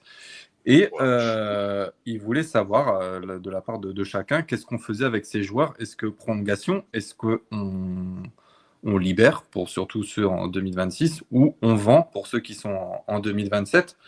Donc le but, c'est pas de s'attarder sur chaque joueur, sinon c'est vrai que ça va nous prendre du temps. Peut-être pour certains un peu plus, d'autres non. On va commencer avec Niklas Zule, donc fin de contrat en 2026. Bye Bye bye à la cuisine. Ouais, je pense que sur ça, on va tous d'accord. C'est non, aucune prolongation, c'est libéré. On Alors va là, le faire pour comme l'Empire romain, tu sais. Ah oui, on pourrait faire ça, shtick. Bon, là, ça va être à mon avis plus partagé parce qu'on a Joël qui aime bien Emre Can. Donc, Emre Can, fin de contrat, qu'est-ce qu'on fait? Ok, donc ça prolonge. Donc, Kylian? Je suis Ça part partagé, libre. moi aussi. Moi, je le prolonge juste en défense centrale. Hein. Oui. Parce qu'en défense centrale, pour moi, je le trouve bon. En fait, je dis départ libre parce que je ne crois plus en son physique. Donc, départ libre. Ouais, mais moi, le problème va être qu'on ne va pas garder Schlotterbeck et je pense qu'il faudra un pilier et je pense qu'il peut l'être. Ça, c'est vrai. C'est une bonne déduction, Franck. Vincent, j'ai pas entendu, t'as dit quoi? Pareil, je suis partagé parce que c'est l'expérience et en plus il est très très combatif sur le terrain. C'est une attitude que je respecte et que j'aime beaucoup. Mais physiquement, je sais pas s'il va être au top pour l'année prochaine, en tout cas. Ok, écoute, on verra. Après, c'est vrai que ça peut rester un cadre dans l'équipe, même si peut-être tu lui proposes plus une place de titulaire attitré, parce que je pense que voilà, le capitanat lui sera sûrement enlevé. Mais je pense qu'il peut faire du groupe. Non, Franck, t'es pas d'accord sur ça? Je sais pas. Après, tout dépendra. Il y a tellement de trucs. Qu'est-ce qu'on fait de Ben Sebani? Qu'est-ce qu'on fait de Schlotterbeck? Alors, si Ben Sebani on le prolonge on y pas, Hein, on va en parler. Hein. On y vient. Ouais. Ils sont dans la liste. Ouais. Donc, il y a beaucoup de critères. Moi, Can en défense centrale, on en a parlé avec Joël depuis dès qu'on a vu Can arriver en défense centrale. Moi, je le trouve irréprochable en défense centrale. Il a même quelquefois tenu la baraque. Après, est-ce que son physique va tenir? Ça, oui, je suis d'accord. Il y a beaucoup de joueurs où on peut demander le physique dans cette liste va-t-il tenir? Il y en a beaucoup là-dedans aussi. Donc, Can, le prolonger un an avec une option sur 2, pourquoi sur pas? 2. Ouais. Mais surtout que si tu laisses partir Can libre ou pas, t'as qui comme leadership dans ton vestiaire? Parce que tu te souviens qu'à un moment, quand on a perdu Reus et Hummels, qui étaient deux, comment dire, leaders dans le vestiaire et machin. Mais en fait, Can, si tu écoutes un peu ce qui se passe en dehors, il est respecté dans le vestiaire, sa voix compte. Auprès des jeunes, il est respecté. Donc, si tu as ça aussi, en fait, on va mettre un point d'interrogation sur Schlotterbeck, mais en fait, il te reste juste que Bell. C'est ça. Et encore, tu perds encore un cadre de ton vestiaire, en fait. Ouais. Après, je suis entièrement d'accord avec Kylian. Est-ce que le physique tient? Ça, voilà, on ne le sait pas. Mais sur ses perfs, sur ce qu'il est dans le vestiaire, tu le prolonges. Après, voilà, tu baisses son salaire, tu fais 1 an plus 1, ça, c'est pas... Mais voilà. J'étais très critique avec mais je veux dire, j'étais vraiment très critique à un moment quand il jouait au milieu. J'étais le premier à le critiquer. Moi, vous savez, il y a certains joueurs, je ne peux pas floquer. Je n'aurais jamais floqué à Emre Can. Au jour d'aujourd'hui, je me demande. C'est mon prochain maillot. Voilà. Parce que ce qu'il a fait en défense centrale, je veux dire, avant sa blessure, il a quand même été le leader. Il a tenu un moment la défense, quoi. Je dirais. J'ai trouvé dans ses prestations. Mais bon, après, il y a des critères. Je suis d'accord aussi avec Kylian. Est-ce que le physique tiendra? C'est aussi un point d'interrogation. Voilà, c'est vrai qu'il y a beaucoup de points d'interrogation autour de lui et sur divers sujets. On enchaîne avec Julian Brandt. Je vends. Alors. Non, tu le vends pas, Brandt. Ou alors tu le vends cet hiver. Il part Mais gratos. moi, je le Ah fais oui, pardon, partir- oui, excuse-moi. Je le fais partir libre, Brandt. Alors, Brandt, le problème, c'est que un joueur comme Julian Brandt, il n'y en a pas beaucoup. Et dans notre effectif, je trouve que ça fait toujours du bien. Après, le problème de Julian Brandt, ça fait 6 ans qu'on attend que Julian Brandt soit le Julian Brandt de Leverkusen. Ouais. Il est tellement inconstant. Il arrive à faire des matchs, tu te dis, putain, mais c'est magnifique. Et après, il t'en fait 4, 5, c'est... Fantomatique. Qu'est-ce qu'on fait avec ce gars-là, quoi? Ouais, c'est pareil, c'est un courant alternatif. Lui, c'est un coup du bon, un coup du mauvais. Et c'est ça. Qu'est-ce que tu fais avec ce profil de joueur? Tu dis, bah, tu le refais signer quand même, ou comme Can, 1 an ou 2 ans en plus. Mais il y a un profil comme lui, il y en a très peu en Allemagne. Et c'est le seul qui peut créer un peu de jeu par moment. Mais après, son inconstance me fait que je sais pas. Avec lui, je sais pas. Ouais, mais on a besoin de constance, mais or c'est pas le cas et ça se ressent dans les résultats. Hein. On fait des bons matchs, on fait des matchs de merde, on fait des bons matchs, on fait des matchs de merde et ça explique cela. Je m'excuse. Hein. Pour moi, Brandt, c'est la sortie en juin pour une raison simple, c'est que malgré son niveau plafond et malgré aussi ses qualités naturelles, son talent naturel, je préférais toujours avoir un joueur moins talentueux, mais sur qui tu peux compter, en fait. Brandt, il y a trop de matchs où il passe à côté pour un match où il montre la lumière au club. Et puis lui, pour le coup, c'est même pas une question de physique, parce que les matchs, il les joue, il les enchaîne, c'est pas le sujet. C'est juste que son profil ne correspond plus à son âge, il va avoir 30 ans, à la façon dont je veux que le club évolue, en fait. Je préfère me baser sur des joueurs peut-être plus collectifs, peut-être plus fondus aussi dans un 11, plus travailleur, qu'à un mec comme Brandt qui ne pense pas au groupe, en fait. Oui, c'est un joueur d'équipe, parce que c'est un joueur qui tisse des toiles sur le terrain et qui peut bien le faire. Mais c'est quand la dernière action défensive de Brandt? Pas cette année, en tout cas. Pour toutes ces raisons, moi, je lui dis au revoir cet été. Ok. Donc, beaucoup le voient partir. Je sais plus ce que tu as dit, Joël, à son sujet. Voilà. Voilà. Je sais pas, c'est oui, Kylian, il a trop raison parce qu'en fait, il passe tellement à côté de matchs, on en attend tellement toujours et on est toujours tellement déçus en fait avec lui. Et puis surtout, au prix où il coûte. Si c'est un mec qui a 3 ou 4 millions de salaire, finalement, tu t'en fous presque un peu plus aussi. Ok, bon, je m'attendais pas à la fin comme ça. Non, mais c'est pour ça, je sais pas. Si je te donne une réponse sur ces dernières perfs, non, tu le prolonges pas. Oui, c'est ça. Ok. Si tu es économiste, tu le donnes à Emre Can. Voilà. On a compris. Bon, Pascal Gross, je pense qu'on va être EHPAD. unanime. EHPAD. Et pas de dehors. Est-ce que Pascal Gross porte le numéro 13 depuis le début de sa carrière parce que le headset ressemble à un 13? C'est une question que je me pose. C'est la question la plus intéressante sur Pascal Gross, je pense, parce que toutes les autres réponses sont malheureusement évidentes. Voilà. Bon, je pense que voilà, on va pas s'attarder dessus. Salioshkan, bon. Avant cet hiver. Ouais, Euskan, oui, vente. Oui, Euskan vente pour le coup. Vente. Parce que de toute façon, on ne fera pas jouer, alors autant qu'on en ouais, voilà, c'est ça. Autant même je l'adore, Sally. C'est un joueur que je voulais quand il venait à Köln. Mais de toute façon, pour ce qu'on en fait, qu'on le vende. Que lui soit plus heureux ailleurs. Et voilà. Et qu'il aille aux États-Unis aussi, avec la Turquie. Voilà. Tout ça. Oui, parce que voilà, il va y avoir aussi la question de la Coupe du Monde et je pense que le sélectionneur va lui demander du temps de jeu avant d'arriver à la Coupe du Monde. Donc, il faut impérativement qu'au mois de janvier, il trouve un nouveau club, que ça soit ou en Allemagne ou ça parle un peu aussi en Turquie. Bon, là, on est plus sur un joueur prêté actuellement par Chelsea, Aaron Anselmino. Achat, lui, pour le coup, c'est ça. Oui, c'est plus en mode achat, lui. Bon, alors pareil, je ne veux pas trop me prononcer pour commencer avec lui parce que je préfère voir une saison complète toujours.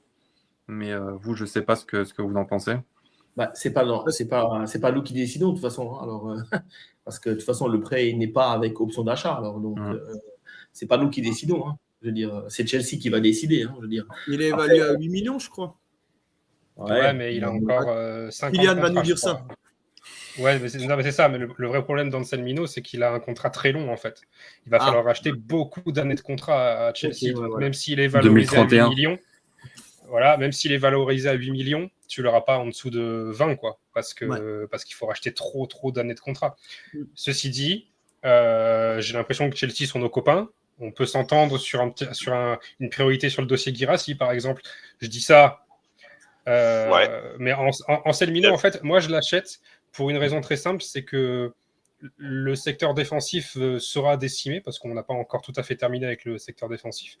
Et il a montré quand même pas mal de fiabilité et je serais plus rassuré avec lui qu'avec un autre, en fait. Donc non, moi, je l'achète. Pareil, j'achète. Ok. Pareil, j'achète. Pareil. Allez, ça marche. Le petit belge Julien, et ça, j'achète. Julien Duranville, donc pareil, le contrat, c'est vrai qu'on t'as mis 2026, mais on ne sait toujours pas si c'est 2026 ou 2027 ce joueur. Ça change rien, c'est vente cet hiver, Duranville. Au revoir. Ouais, je pense que sur ça, on va être tous. En prêt, Joël? Ouais, prêt. Tu le prêtes et après, si c'est 2027, pour 2000, prête-le. Prête-le et vois ce que ça donne, en fait. Parce que de toute façon, qu'il soit pas là ou qu'il soit ailleurs, alors autant tu le prêtes ailleurs et puis tu économises peut-être une partie de son salaire et prendra peut-être du temps de jeu. Avec une option d'achat. Ouais. Voilà. C'est tout à fait possible. Marcel Sabitzer, du coup, là, on arrive sur les contrats de 2027. Donc, du coup, c'est soit vente ou soit prolongation. Mon Dieu. Vu qu'il est tellement. Tu peux aussi aller tu peux aussi te dire que tu vas aller à 2027 libre, tu vois. C'est possible aussi. Oui. Faut trouver quelqu'un qui le veut. Ouais. C'est ça. C'est exactement ça, le souci. Mais dans l'absolu, en fait, Sabitzer, moi, je l'imagine bien dans un club de seconde partie de tableau anglaise, tu vois. Les Bournemouth, les Leeds, les Burnley, tu vois, ce genre de club, je l'imagine bien là-bas. Eux auraient l'argent pour, mais bon, c'est vrai que je préférerais toujours le vendre et par exemple intégrer Vétienne, par exemple, au hasard, encore, tu vois, quand il va revenir de son prêt. Donc vente pour Sabitzer. Ok. Pareil. Et Franck? Vente, ok. Voilà. Donc, ok. Alors, Karim Adeyemi, donc on en parle à la vente. vente. Non, je vends pas. Moi, je vends pas. Prolongation pour Adeyemi, ouais. Mais bon. Bon, vous avez tous vu que maintenant, même sa copine sur les réseaux sociaux. Hein. Alors, donc, ça va être direction une capitale. Voilà. Donc, ça va sûrement aller en Italie, vous allez voir. Et à Milan, avec la mode, comme ça, elle sera contente. Voilà, c'est ça. Donc, en tout cas, lui, ce que j'ai pu comprendre, n'a aucune envie de prolonger de toute façon chez nous.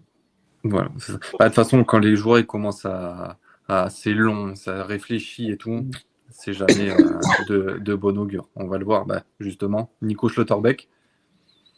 Je garde. Ouais, prolongation, mais bon, on n'est pas sur la même longueur d'onde, je pense, avec Schlotterbeck. Mais bon, prolongation, quoi. Ok, Joël vend. Il ne prolongera pas, de toute façon.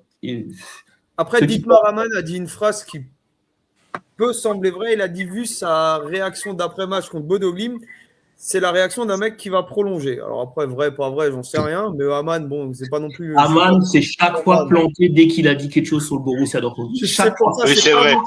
Je suis pas fan du tout du bonhomme. J'ai aimé le joueur, mais alors pas du tout le chroniqueur, machin. Mais Schlotterbeck, je vends. Ok. Alors là, on arrive sur Rami Bensebaini. Donc, je prolonge. Prolonge. Je prolonge bien comme il faut et je donne un peu plus sur le salaire. Ok.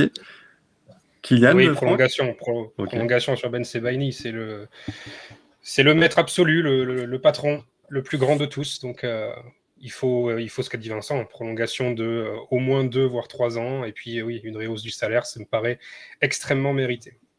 Ok, je crois que c'est Joël tout à l'heure que tu avais envoyé en perso qu'il n'y avait aucune discussion de prolongation avec Rami Ben Sebaini. C'est quand même fou de se dire, au vu Oui, des prestations qu'il propose, oui. et alors il joue plus, il n'a pas joué quelques matchs là, mais il y avait des mal de dos et tout, mais qu'on ne parle pas de prolongation avec un profil de joueur comme ça, très étrange. Bah, surtout qu'il a été pratiquement ton meilleur défenseur central, hein.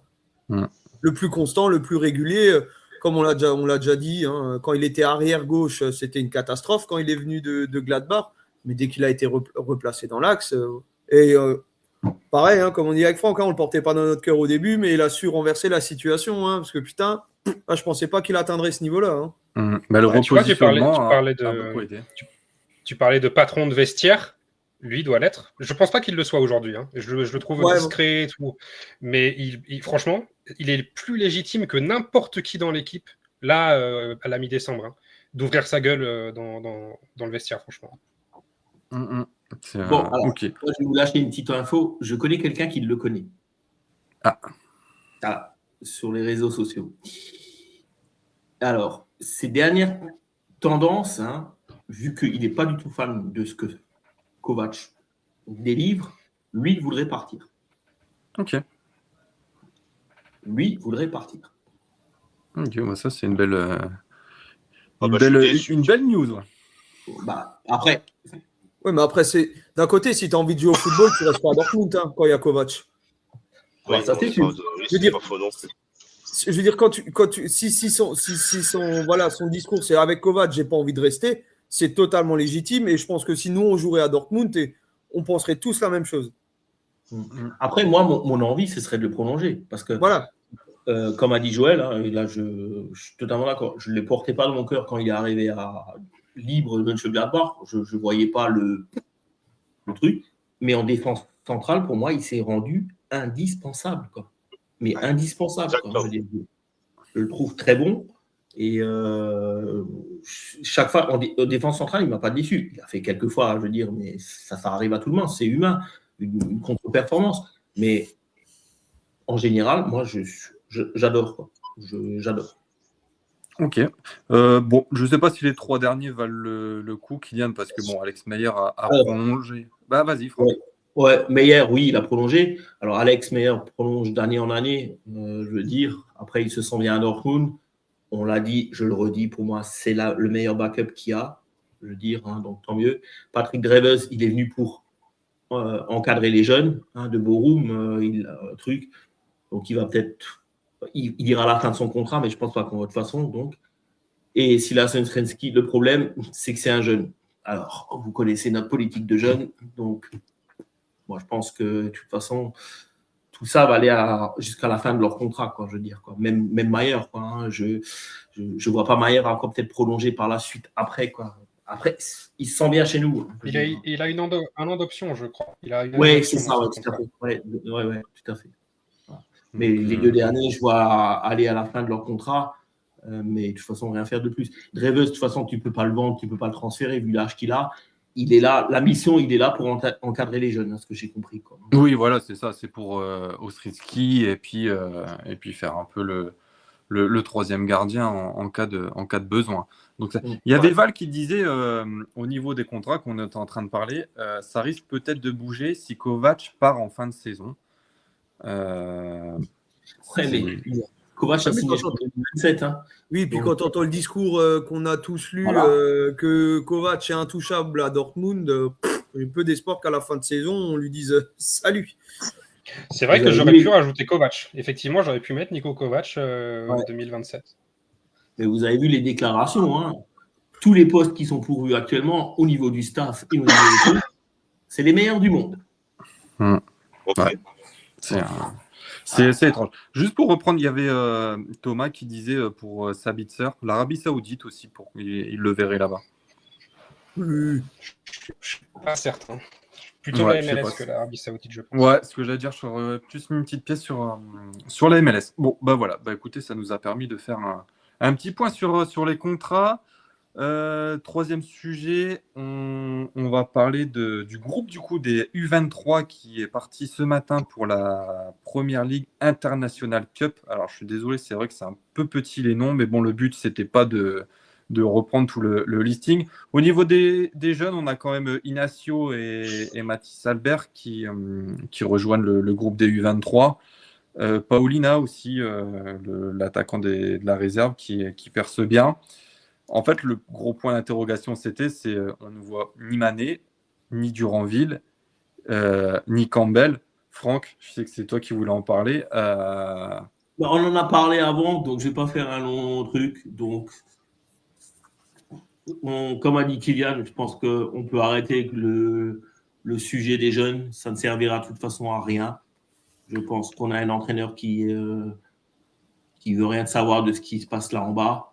Je ne suis même pas sûr qu'il est en relation comme l'était Klopp à l'époque. Klopp choisissait les entraîneurs pour les U23. Il avait demandé à l'époque que Wagner soit l'entraîneur des U23 parce qu'il le connaissait et pour faire promouvoir les jeunes. Klopp a fait promouvoir les jeunes. J'ai l'impression que Kovac, de toute façon, ça ne l'intéresse pas ce qui se passe en dessous de chez nous. Je veux dire, donc, parler de nos beaux jeunes, c'est bien. On va regarder tout ça dans quelques années où on les aura formés. Quelles équipes, quoi, je veux dire. C'est tout ce que je peux dire. Donc, moi, ça me dépasse de voir qu'on est un des meilleurs clubs formateurs en Allemagne et qu'on n'en fait rien. Voilà. Ouais, je leur souhaite une belle compétition en Angleterre qui s'éclate parce que là, au moins, ils joueront. J'espère pour eux. Mais voilà. Kylian a clairement en résumé, je veux dire, c'est un truc qui m'énerve parce qu'on a fait tellement monter de jeunes, je veux dire, à une époque, quand j'ai connu Dortmund, je veux dire, en 90, c'est qu'on a fait venir tous les anciens d'Italie. Et en 2000, on a laissé pas mal de chances à beaucoup de jeunes. Il y a tellement de noms à dire. Et après, par la suite, on a formé tellement de jeunes. Et tellement de jeunes, on n'aura pas donné de chance.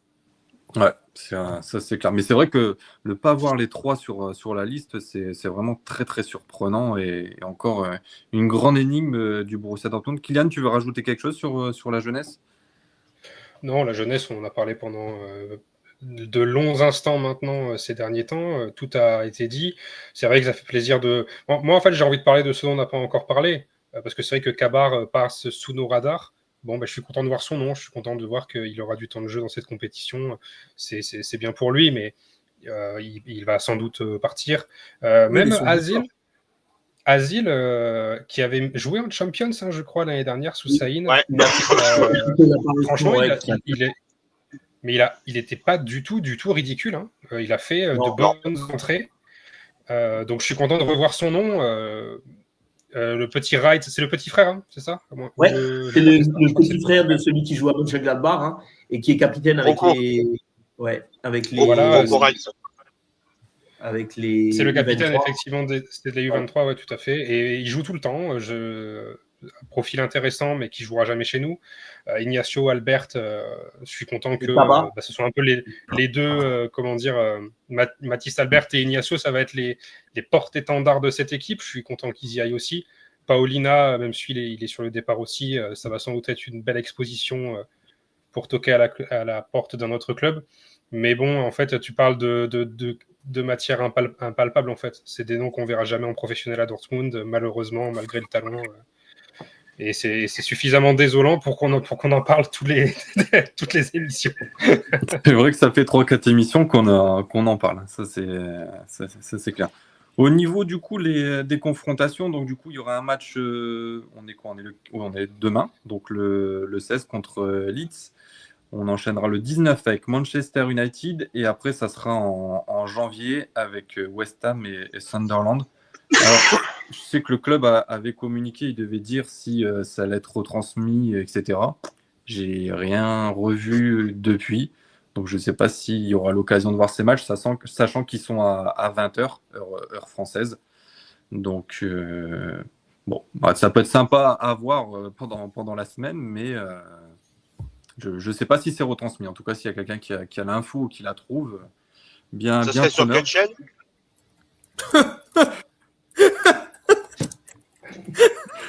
Vincent, t'es sérieux ou tu te fous de ma gueule ? Ah, pardon. J'ai rien dit. Non, il est lunaire. Oh, il est sérieux. Ça sera sur Dortmund France. C'est Maxime qui commente. C'est ça. Avec pas de rien dit. Avec Kylian aux manettes avec les stats. Mais non, ce que je disais, c'est que je sais pas, en fait, le club devait communiquer et ils n'ont rien dit. Donc, Peut-être ça sera sur BFOB TV ou autre, mais écoute, si j'ai Ouais, l'info, mais je te la donnerai, Vincent. c'était plus l'éventualité de la chaîne qui m'intéressait. Ah, ok, bah, je la connais toujours pas. Non, mais par Voilà, contre, on en parlera. On est d'accord. À la fin, à la Oui. fin de la Cup, Ah on oui. fera un point dessus. Ce sera intéressant. Oui, oui. Bah, même on pourra déjà faire un point dimanche parce que je crois qu'ils jouent quasiment en même temps que l'équipe 1 Oui, le vendredi. 19, ouais. Ouais, donc, mais on fera un petit point de dimanche après Gladbach. On parlera de ça. Si on a réussi à voir les matchs, c'est encore mieux. Comme ça, on peut vraiment parler de concret que parler de ce qu'on a vu sur des stats. Donc, Et voilà. promis, Donc, on fera le live dimanche. On donnera la chaîne où ils sont passés. Vincent. Merci. Et parce que je compte suivre quand même, parce qu'il y a quand même, ça reste quand même du Borussia Dortmund, donc j'ai quand même envie de regarder. ouais, puis ça peut être une belle petite compète à voir. Alors, je sais pas comment ça se passe après. Il y a que les 2 premiers qui sont qualifiés en poule suivante. Je me souviens plus. Je l'avais lu, mais j'ai plus cette info. Sujet suivant. Alors, c'est la petite bombe du soir de Sky avec Patrick Berger qui annonce un intérêt du FC Barcelone pour Julian Ryerson. Donc, Julian Ryerson qui a encore un contrat jusqu'en 2028 à Dortmund, donc avec un âge de 28 ans. Donc apparemment, le club catalan rechercherait un remplaçant fiable pour Jules Koundé et serait une cible prioritaire apparemment. Donc ça en parle que pour cet été, pas durant le mercato hivernal. Vous en pensez quoi, vous le laisserez partir quand même, parce que c'est quand même un joueur, entre guillemets, un peu cadre, et avec une mentalité qu'on ne trouve pas dans certains joueurs. Ouais, moi, je suis partagé aussi. Et puis, j'ai envie de dire, le FC Barcelone, ils veulent acheter tous les joueurs de la planète avec les dettes qu'ils ont. Mais si ça intéresse Julian Ryerson d'aller rejoindre le grand FC Barcelone, qu'il y aille. Ok. Oh. Non, mais en Kylian, fait, Franck, ouais. moi, je vais pas te mentir, moi, ce qui me fait peur dans cette rumeur, c'est qu'elle est particulièrement crédible, en fait. Parce que c'est vrai que Koundé n'a pas de backup, que Ryerson peut jouer et à droite et à gauche, et que Gérard Martin, qui est le backup de Baldé à gauche, il donne pas satisfaction. Donc sans doute que dans la hiérarchie, Ryerson, il serait numéro 3, parce qu'il n'a pas ce qu'il faut pour enlever Baldé ou Koundé d'une place de titulaire. Et surtout, il coûterait pas si cher, hein, parce que Ryerson, aujourd'hui, sur Transfermarkt, c'est 20 millions. Et s'il l'achète à l'été 2026, il n'y a que 2 ans, entre guillemets, de contrat à racheter. Donc, tu serais entre 25 et 30 millions, quoi, un truc comme ça. Les dettes du FC Barcelone, a priori, elles sont fantomatiques, puisqu'ils ne sont jamais bloqués dans leur transfert. Donc, ils achètent tout ce qu'ils veulent. Donc, bon, écoute, 30 millions, c'est pas grand-chose. Donc, moi, c'est une rumeur qui m'inquiète, par contre, ça. Parce que ça sort de absolument nulle part. Et je trouve qu'elle est cohérente. Alors, la source, c'est Sky. Sky, comment dire, faut être productif, quoi. Quand on travaille à Sky Sport, il faut sortir de la news.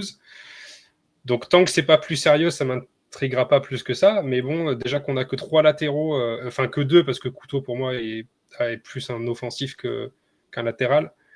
Si en plus, lui, on le perd, on a déjà suffisamment de problèmes à d'autres postes, tu vois, pour se séparer de Julian Ryerson, quoi. Donc, ouais, j'essaierai de le retenir. Ouais. Ça peut être un gros chantier cet été au niveau des fins de contrat. Plus si tu perds Ryerson et encore un ou 2 joueurs comme Adeyemi et tout, tu peux trop vite te retrouver avec une équipe qui a plus grand monde. Imagine les fins de contrat 2026, ceux qui sont en 2027 et qu'on a vu et qui sont à vendre, la clause de Serhou Guirassy, peut-être la dernière année de Kobel, Ryerson qui va à Barcelone. Bon, à la fin, les gars, on va se retrouver tous les 5 sur le terrain. parce qu'il y a, je te jure, c'est non. Pour la place à Manuel. Non, c'est le genre de rumeur qui fait peur, franchement. Ouais, c'est clair. Franck, t'en penses quoi, toi? Oh. Ça vient de Sky, donc Skyfall. Oui, il a fait la blague. Il l'a fait. Non, Elle était pas mal. Hein. Merci, Vincent. Okay. Je l'ai compris en Vincent, plus. mais l'encourage pas, toi aussi. C'est lui, T'es il en a sérieux mangé. Sérieusement, ce qu'a dit Kylian, c'est vrai. Après, notre ami Kel, il va raisonner autrement. Il va dire combien j'ai acheté notre ami Ryerson. Donc 5-6 millions, hein, pas plus. Hein. Si on le vend 30, Tout bénef. et ça, c'est Kel. Oui, Hein exactement. donc, alors, vous voyez. Après, moi, je l'aime bien, Ryerson, pas actuellement parce que je le trouve pas très bon, mais après, j'aime bien ce genre de joueur parce que c'est un combatif et tout ça. Et Kylian, ce qu'il a dit, il a totalement raison. Quoi. Donc, bon. Et j'en ai marre que ces clubs peuvent s'endetter et qu'on n'est pas tous sur le même piédestal, quoi. Parce que une fois qu'ils ont payé leurs dettes, une fois ceux-là avec leurs spectateurs là, parce que c'est pas des fans, quoi, je veux dire, c'est pas des enfin, bref. Quoi. Ça, quand je vois ça, ça m'énerve, quoi, je veux dire. Enfin, bon, Ouais. C'est Joël, tu veux rajouter quelque chose sur ça ou... Ouais, je crois que je te l'ai envoyé. En fait, si tu regardes, c'est pourquoi il serait intéressé, c'est parce qu'il est mécontent de son temps de jeu. Tu vois, on en revient finalement à la même chose que Baini, il est pas. Tu veux partir à cause de Kovac. Ryerson, c'est je voudrais partir à cause de mon temps de jeu. Donc c'est pas le fait d'être à Dortmund qui lui plaît pas, c'est ce qu'on lui propose pour l'instant comme temps de jeu qui fait qu'il serait potentiellement intéressé. Il faut tout mettre au conditionnel. Après, oui, comme a dit Kylian, tu perds Ryerson, tu as déjà assez de problèmes sur le terrain et dans l'effectif pour pas encore te mettre une balle dans le pied en disant bah oui, vas-y, salut. C'est pas un gros salaire. Voilà, je veux dire, t'es pas obligé de le vendre en fait. La question va être aussi, on a fait le parcours de Kovac. Il n'a jamais fait plus de 3 ans dans une équipe. On mise sur quoi? Sur une équipe ou sur Kovac au niveau de la direction? Ouais, bien exactement. Ah, c'est vrai que c'est. Ouais, je pense qu'on va avoir beaucoup de débats durant l'été sur tout ça, hein, parce que ça va être bien mouvementé. Donc voilà, bon, comme Joël le disait, ça reste du conditionnel, c'est une rumeur, il n'y a rien encore de concret ou annoncé par qui que ce soit. Donc voilà, on attaque l'avant-dernier sujet, donc le derby des Borussia qui nous attend ce vendredi, le vrai Borussia Dortmund contre le faux Borussia Mönchengladbach, on va dire, pour envoyer déjà un premier petit pic. Donc voilà, les poulains, comme on les appelle. Au niveau des matchs, 134 rencontres entre les deux équipes, 61 victoires, 36 nuls, 37 défaites. Donc pour le Borussia Dortmund, un bel avantage. Bon, on peut parler un peu brièvement de Gladbach avant que Vincent il nous quitte complètement. Donc, début de saison catastrophique. 5 défaites, 3 nuls, limogeage de son entraîneur Dino Topmöller, et aussi je crois qu'il y a le directeur sportif aussi qui est remercié au passage. Qui Dino Topmöller? Non, c'était pas Dino Topmöller, je me suis trompé. L'entraîneur? Oui, avant. C'est Dohan, non? C'est Dohan. Ah, Dohan, pardon. Alors pourquoi j'ai mis ça, je sais pas. Je voulais pas le contredire parce que vu qu'il a dit du bien de Reina, je peux malheureusement plus rien dire à Maxime. Alors pardon, mea culpa. Je biperai à ce moment-là. donc limogeage de l'entraîneur. Et là, je me suis pas trompé, c'est bien l'arrivée de Eugen Polonski. Oui. Donc ça va depuis le 18 novembre. Oui. Donc, et depuis, ça va quand même mieux, comme tu l'as dit, Kylian, tout à l'heure. Donc, ils étaient quand même sur 4 victoires, 1 nul et 1 défaite. Et la seule défaite c'est contre Wolfsburg ce week-end. Le 3e contre le 11e. Votre avis sur cette rencontre? Vous battez pas, hein? Bon, allez, je vais faire mon voix. Comme dirait Vincent, je le sens bien. Je sens que le Borussia Dortmund va nous sortir un très, très grand match. Comme à Fribourg, je l'avais prédit. C'était vraiment génial. Voilà, faut le gagner déjà parce que c'est le derby. Vu qu'on a déjà plus notre derby contre Schalke, ça reste un peu notre derby. Donc, ce serait bien aussi de se rabibocher un peu avec nos fans.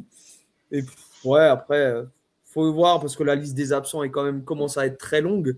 Les suspendus, les blessés, les incertitudes. Et puis, tu ne sais pas encore qui va se blesser à l'entraînement. Si Zoula te tombe sur la cheville, t'es forfait.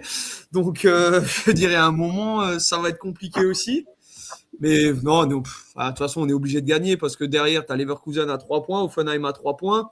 Tu perds, ils reviennent. Tu peux être 6e, je crois, là, ou 5e. Bon, on a un goal average quand même qui est un peu meilleur, je crois. Voilà, à égalité. Allez, on va dire 4e à égalité. Donc, tu as plutôt intérêt quand même à prendre des points, surtout que. Puis à se rassurer dans le jeu, j'allais dire, mais je ne vais pas compter sur ce match-là. Donc, ouais, on va dire faut qu'ils sortent un peu le doigt du cul. Ouais. Bah, c'est vrai que si on perd, je veux dire, et Leverkusen et Offenheim gagnent par rapport au goal average, ils pourraient nous passer même devant parce qu'on a plus 12, Leverkusen a plus 11 et Offenheim a plus 9. Hein. Bon. Parce que on se souviendra de la phrase de Kylian après Leverkusen, on a fait le break, on a 5 points. 2 journées après, on fait tout l'inverse. C'est ça. Et je crois que j'avais vu une stat aussi que ça faisait 8 ans qu'on n'avait pas gagné nos 2 derniers matchs avant Noël. Et on est toujours dans de la bonne continuité, parce qu'on fait match nul contre Fribourg. J'espère qu'on va casser cette tendance, mais contre Gladbach, rien. Sachant quand même que Offenheim joue à Stuttgart, c'est un petit derby, donc voilà, et que Leverkusen joue à Leipzig, hein, donc voilà. Je veux dire, on pourrait de nouveau, potentiellement aussi faire un break, le fameux break Kylian, quoi, je veux dire. Donc, on va l'appeler comme ça. Kylian pour Gladbach, qu'est-ce que tu as de beau à nous sortir? J'étais en train de regarder un peu. En fait, c'est très difficile d'analyser Gladbach parce qu'il y a vraiment deux équipes qui ont joué cette année.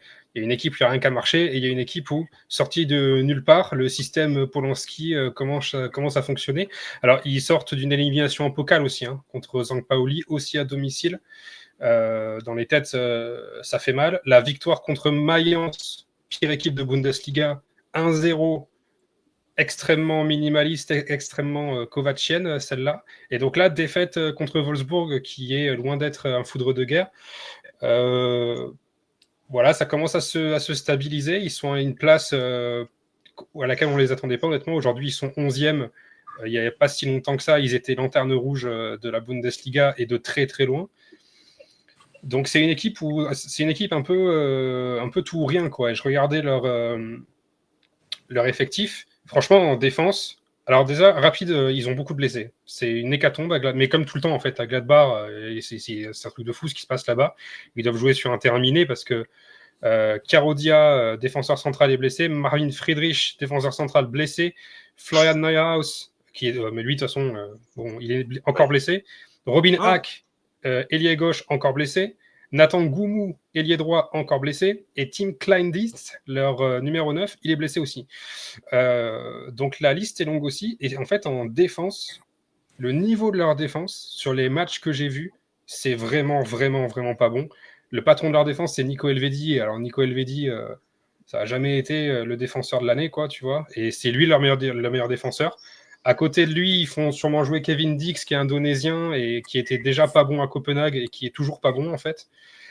Leurs latéraux, ils ont Ulrich, Netz et Scali, qui ont 21, 22 et 22 ans. Ça fait 3 ans, 4 ans maintenant qu'ils sont titulaires à Gladbach, qu'on attend qu'ils explosent et qu'ils passent un palier.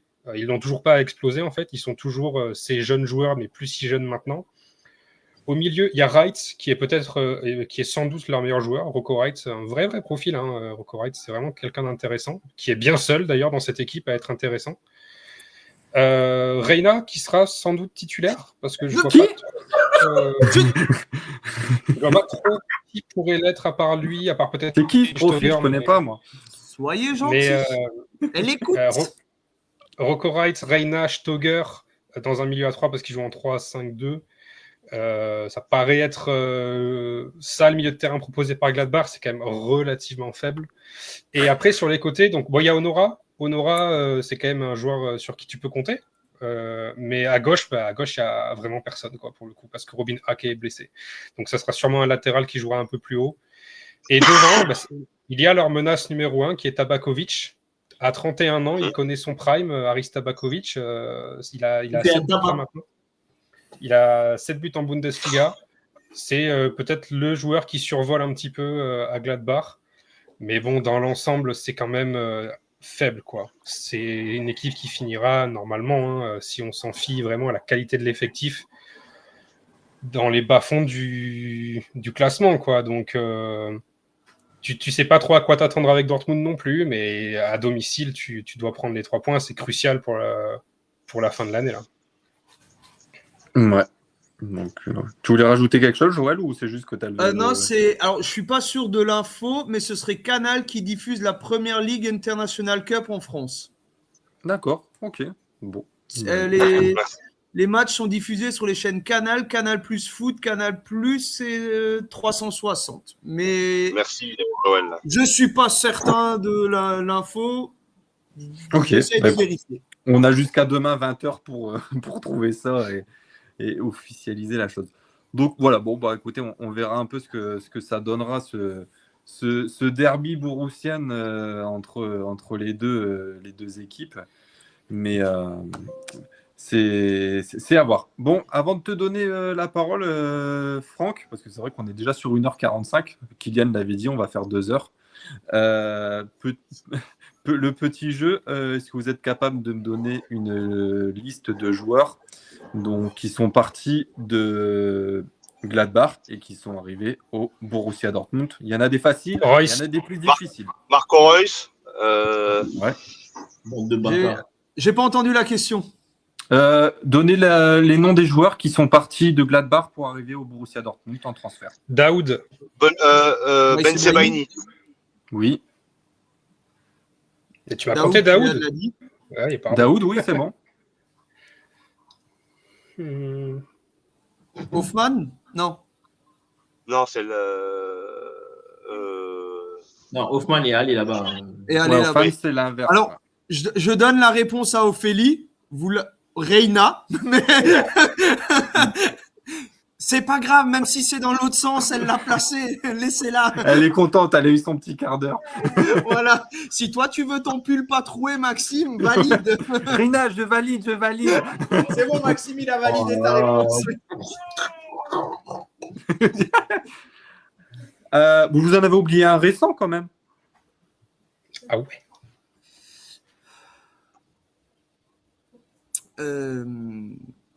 Après, c'est plus Franck après, je pense. Hein. Ouais, mais moi je les ai, moi après. Ouais. un récent. Attends, un récent de Gladbach. Ouais. Il a un frère. Right, les gars. Qui? Ah oui. Ginter? Non, Ginter n'a pas de frère. Non. Il a. Alors attends, il y en a peut-être un qui me l'a trouvé dans le. Ouais, il y en a un qui avait dit Thomas avait dit Ginter aussi. C'est pas ça. Non, mais Ginter, Non. Ginter, il est allé là-bas. Il a un frère qui a joué à Chelsea et après qui a été au Real Madrid. Alors, c'est qui a dit Stindl? Mais non. Stindl, ouais. Non. Il avait un frère qui a joué à Chelsea et après qui a été transféré au Real Madrid. Et qui a été un gros flop au Real Madrid. Là, je peux pas plus vous aider, les gars. Gros flop au Real. Ils sont même 3 frères, je crois, mais le troisième est moins connu. Ah putain, Hazard.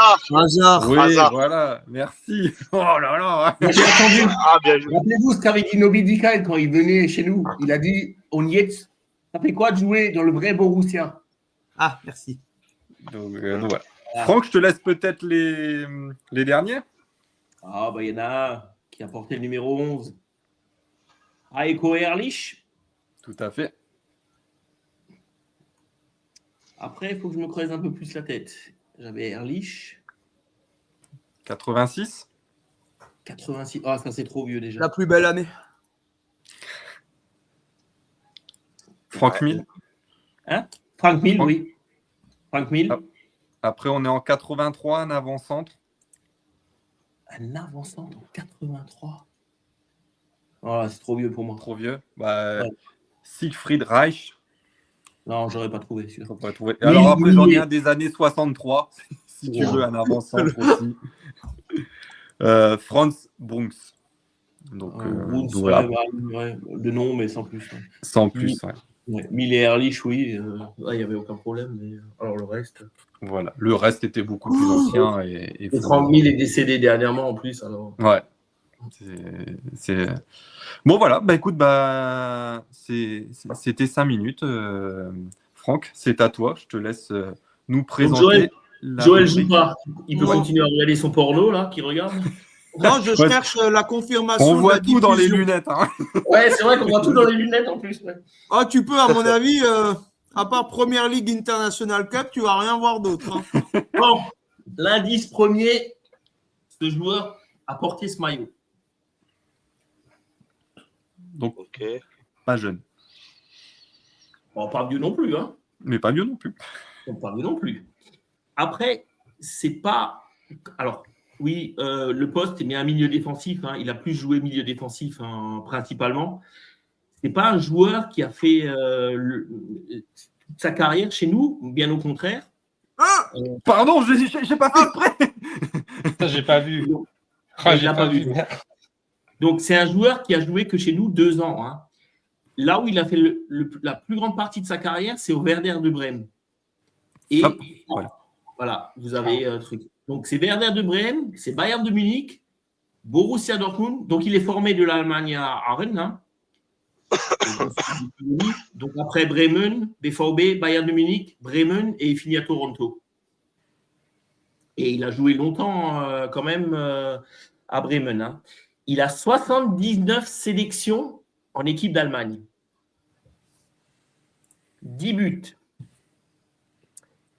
Son palmarès, avec l'équipe d'Allemagne, il est finaliste de la Coupe du Monde 2022, 3e de la Coupe du Monde 2006, finaliste de l'Euro 2008. Avec le Bayern, il est champion en 2005. Il gagne la Pokal en 2005 avec le Bayern. Avec Bremen, il y a pas mal parce qu'il y a une Pokal en 99, en 2009. Il est finaliste les 2 années qui suivent aussi, 2000 et 2010. Il est finaliste de la UEFA en 2009, perdu contre le Shakhtar de Donetsk 2-1. Il a joué avec Naldo, Özil et Pizarro à Bremen. Milieu défensif. Et international allemand, il a été souvent titulaire, hein, je veux dire. Et chez nous, il a joué 2 ans. Milieu défensif. Des frappes de balle tout en finesse, ou pas? Ouais. Ah, c'est un mec qui arrivait à te mettre des mines de loin, quoi. Je veux dire. Ouais. Profiter pour ça. Après, c'est un joueur, si tu veux comparer à un joueur anglais, c'est un des seuls joueurs allemands typiques qui pouvait faire du box-to-box aussi. Hein. Non? Le numéro? Le numéro, chez nous, il avait le numéro 8, mais en général, c'était le numéro 6 qu'il avait. Hein. Il avait beaucoup plus de cheveux que moi. Non. Bah non, des fois le il chat. En avait autant que Kylian. Il bug, Bon, mais en tout cas, pour le moment, je vois rien. Ouais. Ah, ça sèche? Ça sèche. Montre les photos. Tac. Ah, mais j'ai le nom, là, merde. Il nous l'a fait à chaque fois. Alors dis-le. Ah, Kylian, il sèche complet. Non, je connais pas ce garçon. Attention, retournement. Ah. Frings, ok. Frings. Thorsten Frings. Thorsten Frings. Ouais. Putain, et Quel en plus, joueur. Quel joueur. Ah, c'était un battant aussi, un mec qui lâchait rien, je veux dire. Un peu un de l'année. Ouais. Le problème chez nous, il est arrivé dans la période au BVB où on a commencé à avoir des dettes. Et c'était une des seules valeurs marchandes qu'on pouvait vendre à l'époque et on l'a vendu au Bayern de Munich. Quoi. Et il ne s'est même pas plu au Bayern parce qu'il est resté que 2 ans au Bayern aussi. Hein, et après, il est retourné à Bremen. Mais c'était un joueur avec un abattage phénoménal. Hein, je veux dire, un 6-8, c'était un joueur qui pouvait se projeter à l'avant. Avoir joué, c'était magnifique. Quoi, je veux dire. Et comme dit, il a été longtemps titulaire en équipe d'Allemagne. Hein. 79 sélections, ça prouve quand même que c'était un joueur de qualité, je veux dire, extraordinaire. Quoi. Donc voilà, c'était Thorsten Frings. Il joue encore avec les légendes quelquefois. Vous le voyez en bas à droite. Il avait le maillot, ça lui arrive quelquefois. Voilà, bah, c'était la chronique du Vieux Bruxelles. Je termine comme d'habitude avec ce magnifique classement des chroniqueurs Tu te caches, voilà. Ah, ça va, t'es 3e, je t'ai laissé, j'aurais pu te mettre 4e, j'étais gentil. Donc voilà, donc Kylian, toujours solide leader, 43 points, Vincent 42, Joël 41, Maxime 41, Franck 39. Ça commence, voilà, entre le premier et le 5e, ça commence un peu à se distancer parce qu'on est quand même sur 4 points, donc c'est quand même 4 postes à ne pas trouver. Donc Franck, il faut se reprendre avant Noël. Un jour de truc, moi. Ouais, je sais, tu m'avais dit qu'un peu les paris et tout, c'est beaucoup plus difficile. J'ai même pas regardé s'il y a quelqu'un avait trouvé le bon score match nul contre Fribourg avec le. Ophélie et Toi Bruno. Ah, ok. Ouais. Du coup, ok. Bah, bravo à eux deux sur ce classement. Parce que tu étais premier. Ouais. Avant cette journée, c'est Bruno qui est passé devant. Ouais. Ok. Voilà, c'est juste pour ton information personnelle. Bon, est-ce que j'ai pas regardé pour être honnête, donc. La première dame a regardé vu qu'elle avait le bon score, hein, donc. Ah ouais, ça y est. Allez, les chevilles, ils ont fait. Ah oui. Ah bah oui. Ça ressemblait à une cuisse à Franck à la fin. Elle était déjà en train de regarder pour le cadeau qu'elle allait avoir faire à la fin de l'année. Alors, ouais. Ah oui. Donc voilà. Bah, écoutez, messieurs, merci beaucoup pour votre présence. Je tease un peu. Je vous conseille d'être présent mercredi à 20h sur mes comptes réseaux sociaux. Vous verrez qu'il y a une petite surprise qui sera mise en place. Et je n'en dis pas plus pour le moment. Je laisse pour les autres attendre vendredi 20h. C'est avec Quentin, le graphiste. Donc, on a fait un petit cadeau d'avant Noël. Donc voilà, bah, messieurs, merci beaucoup encore pour votre présence, pour le temps que vous consacrez. Et puis, passez une bonne soirée. Merci aussi à ceux qui étaient présents, avec Thomas, avec Val, Axel. Et puis, on se retrouve du coup dimanche, 20h, pour finir l'année 2025 sur les débriefs.